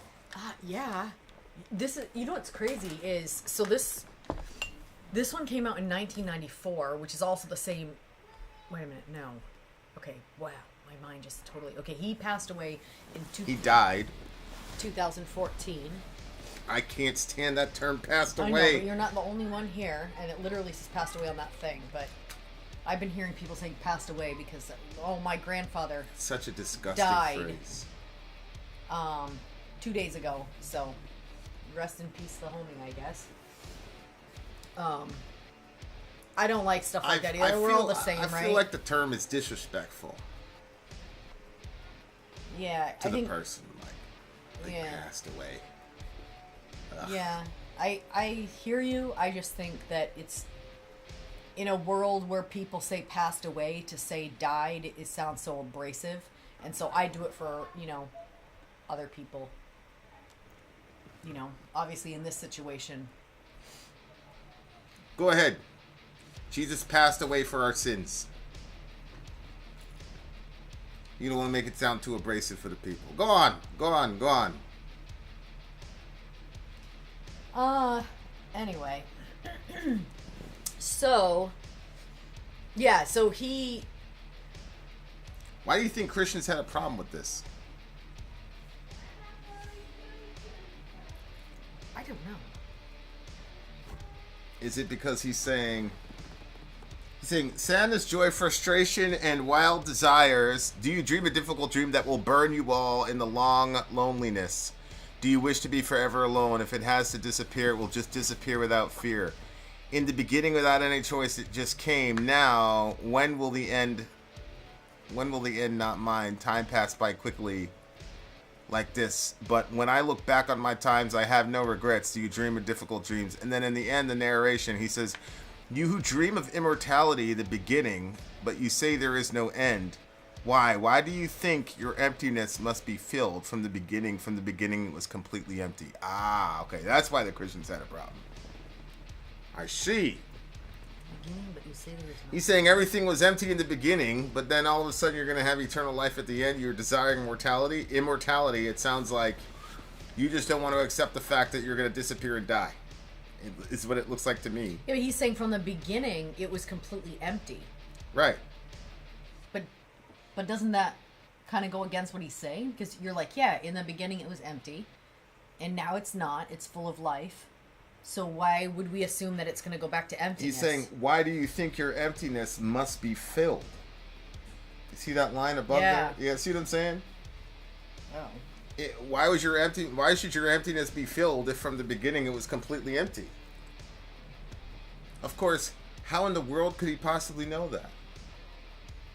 How could you know that it was empty from the beginning? I mean, math would tell us that that's probably not what happened, right? Because emptiness, if you translated emptiness into a mathematical equation, that would be the number 0. Mm-hmm. Right? Yeah. Okay. So if we ever truly started off with 0, 0 is all that there would be. Right. See what I'm saying? Yeah. So it's like, I get what he's saying, but these folks who say they're like braving the reality of nothingness, to me is kind of like, I'm not sure that you're actually as brave as you say that you are. Because to me, it's a pretty simple equation. I remember one time I was debating an atheist guy, and I said, well, there has to be a God, obviously. And he said, why? And I said, well, I mean, the universe has a birthday. And he goes, yeah, but there was nothing before that. And I said, how could you possibly know that? Mm-hmm. And then he said, well, how could you know that there was nothing before that? And I said, because 0 plus 0 is always going to equal 0. Mm-hmm. And he goes, that's a math equation. I'm talking science. And I'm like, you validate scientific theories by math. Mm-hmm. Right? So like Einstein had his theory of relativity, and there were proto-theories of relativity prior to Einstein. But it wasn't until he could come up with the equation E equals mc squared that everybody was like, okay, you're right. Yeah. So it's like, I don't, Stephen Hawking did his best to try to tell us how nothing could create everything. But philosophically, it's just a non-starter. Like, so to me, it's like, yeah, okay. People's skepticism to me only goes in one direction when we're having these discussions, right? Like, the skepticism of an afterlife, I think, is valid to be skeptical about an afterlife. But, and I'm not talking about this guy in particular, but like my atheist friends don't seem very skeptical about things like evolution, for example. Yeah. And they'll say things like, well, that's because it's a proven fact. And I'll say, how do you know that's a proven fact? Mm-hmm. And really what it comes down to is they read it in a book. They were taught 9th grade biology. They believed their teacher. They believed what was in the book. They regurgitated what was in the book on a test. They passed the test so they could go to the next grade. And that's what they believe. They don't really understand the inner machinations or inner working of evolution at all. Uh-huh. But they just take it without any sort of, without any... The skepticism that they apply, like, for example, to the resurrection or even the existence of Jesus. Oh, yeah, that's what I was going to say. Right? Yeah. Like, they do not apply to what they call the scientific endeavor, and they don't realize that the entire point of science is to be wrong. That's the entire point. You come up with a hypothesis, and you put it up, and, like, when people think that peer review equals proof, now, aside from, like, the practical... That peer review stuff was so shocking when I first heard about it. Aside... Wait, why have we been saying this for so long? Yeah, aside from the practical limitations of peer review, where there are literally millions of scientists on the planet, there are not millions of peer reviewers on the planet. And so it's like... I did a video one time about the limitations of peer review, because there was this dude from Princeton, he was a mathematician, and so he wrote about, like, the horrible limitations of peer review. and like, statistically, peer review's been wrong, like, 60 to 80% of the time or something like that. I mean, once you hear the process, it makes sense that it's been wrong that many times. Well, yeah, I mean, there's just limitations to, what you can... And then when you think about the fact that science, it's not like all of them are hanging out in a lab. Like, there's physics, there's astrophysics, there's this, there's that, there's biology, there's embryology. And so you need... a peer group among all those fields, and all you're trying to do is say, here's my hypothesis, here's my ideology, throw some holes into it. And the way that they're determining that is through logic. Right, the laws of logic, correct. Which, if this guy is right, because he the whole album is What Is Being, it's like, okay, but your entire scientific endeavor is based on the laws of logic, which do not have extension in time or space. And I remember one time I was trying to set up this debate with this atheist guy, and he's like, "All you guys have is metaphysics." I'm like, all of us have is metaphysics. Like, the idea that physicalism is true, that the only thing that's real is physical in the universe is physical. That is a presupposition that is literally unfalsifiable. You can't falsify that because you can't go back there.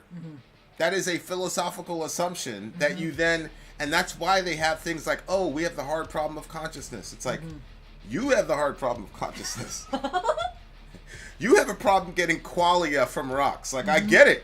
But, like, I'm just saying, like, religious people have assumptions about things that they don't question. But it seems to me that, like, a lot, not all, but a lot of my, like, the whole question everything thing. Yeah. Like, I was shocked during the whole COVID situation. Oh, I thought you were going to go. During the whole COVID situation, it was like, this is settled science. It's like, well, not really. But it's like, I thought we're supposed to question everything. And so, like, if I question evolution, oh, here we go, these crazy, or like if I question the moon landing, it's like, so question everything only works in one direction. And, like, even like for example, I'm like, okay, like, there's been thousands and thousands of documented near-death experiences, right? And they'll go, yeah, but we're talking about the peer review process, blah, blah, blah, blah. I'm like, Dr. Grayson has been peer reviewed. And it's still, I remember, I'm not going to mention him because he's part of the village, but he was, he was saying that the brain and the mind are the same thing, and I said, what proof do you have of that? And of course, he has no proof of that, because all he has is correlation and causation. And I said, well, aside from correlation and causation, what do you have? And he goes, well, what do you have? And I said, well, would you agree that if a person's brain dead, but they still had conscious experience, that would prove that? He said, yes. I said, excellent. Here you go. Here's Dr. Grayson. And hey, Dr. Grayson is not the only one. I mean, they're literally, it's an entire genre of science. And he goes, oh, that's ridiculous. I'm like, okay, well, it's peer reviewed. So this is a peer reviewed scientist here. Like, this guy is an award-winning dude that's been on like boards of whatever. And it just goes to show, it's like, come on, man. Like, a lot of this is just about what we want to believe and what we don't want to believe. And that's it. If you want to believe in an afterlife, there is ample evidence for you as a rational thinking person to believe in an afterlife. If you want to believe that there is a God, there is ample evidence physically and metaphysically to believe that. If you don't want to, I think the evidence is much stronger on the God side than the other side. Because mathematically speaking, there at least has to be an eternal number one. There has to be an unmoved mover. There has to be an on-cause, first cause. I don't understand how you get being in existence. That's what I'm saying. I'm saying that they're using the laws of logic later on for them to determine everything that they're determining, but they don't want to use the logic when we talk about how it all began. Like Right. And logic by definition. Zero will always be zero, but if you have... Correct. Yeah, that's what I'm saying. Like, you can't grab logic halfway through the thing and then spin the ending for yourself. You know.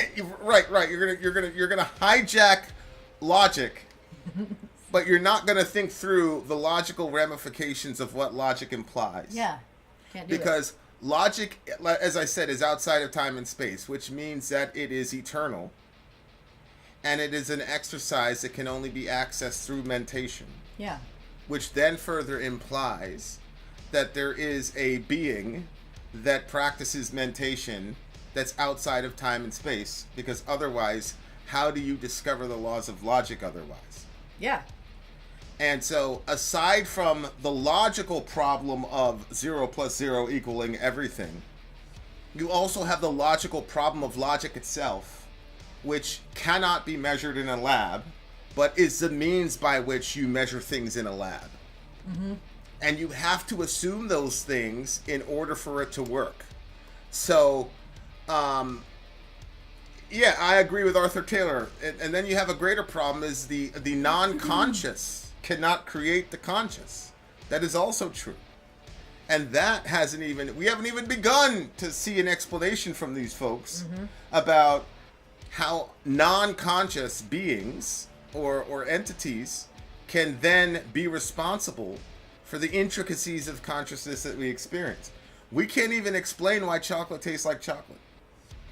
Nor can we prove that my experience of chocolate is the same as her experience of chocolate. My experience of chocolate could be her experience of broccoli. There's no way for us to prove that. Yeah.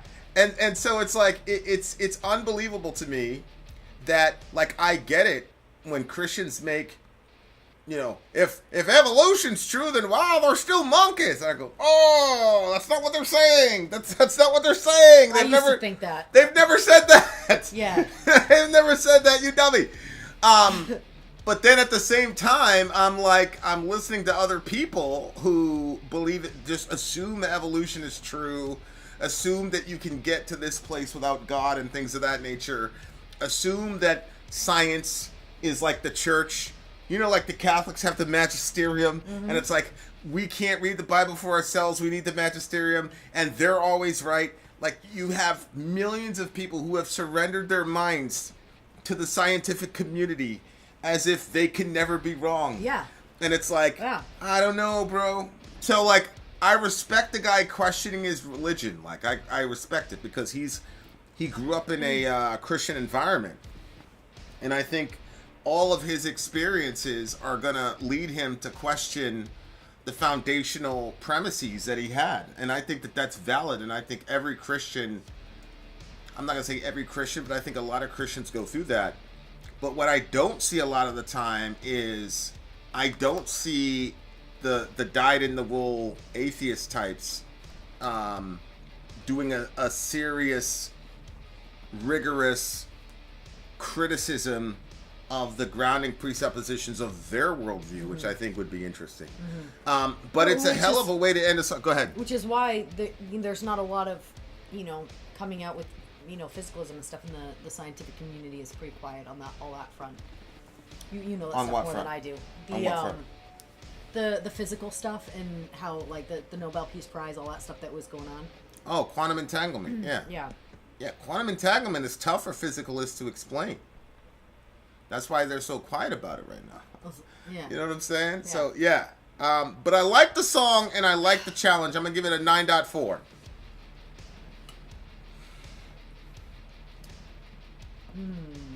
Rest in peace to the homie, by the way. 9.8. I'm very moving. confident we're going to see him again. Yeah, it was very moving. And I forgot that this stuff was from Korea. Because usually... Franco was saying, like, these guys, this guy is extremely versatile. Yeah. If you look at what we listened to at the top of the show to now, he's, so versatile in what he can do. Yeah.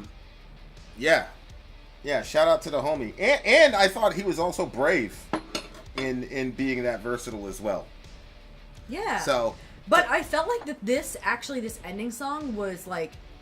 I mean, what do I know? I don't even... this is the first night that we put any real focus on this guy. But this last song sounded like really... genuine sounding. Agree. From him. Agree. So I thought that the metal stuff that we heard, like song 2 and 3, was more genuine than song 1 and 2. But then this to me seemed like it was really... Yeah, and I understand the Christians going after him, but I really don't like... famous people, when they have their crises of faith, they have it in front of everybody. Mm-hmm. You know what I'm saying? And I think there should be some grace for that. Yeah, I'd agree with that. I think there should be some grace for that. So Christians, man, chill out. Yeah. You could challenge people, but I feel like a lot of Christians get upset at people that do that because they're insecure about their own faith and their own religion. That's what I think. Mm-hmm. I think you're just insecure, and he's at a place where he's able to articulate what he's worried about, and you can't deal with it, so now you want to burn this guy at the stake. That's what it looks like to me. 9.4, dear listener. A 9.8 for me. 9.8. There you are. Wow. Happy freaking birthday, Revo. Thank you very much for being here, bro. Like I said, man. Yeah, you made it. We had all these conversations offline. Yeah. I really didn't want to do the show without you, man. So Revo, did thank you for coming through. chicken tonight, or was that? Yeah, he did. Or was I the only one that did it? I am certain he had the chicken. I'm certain he had it. Well, he didn't know whether or not we were going to do it again. Thanks for the stream, says Revo. He did have the chicken, I'm sure.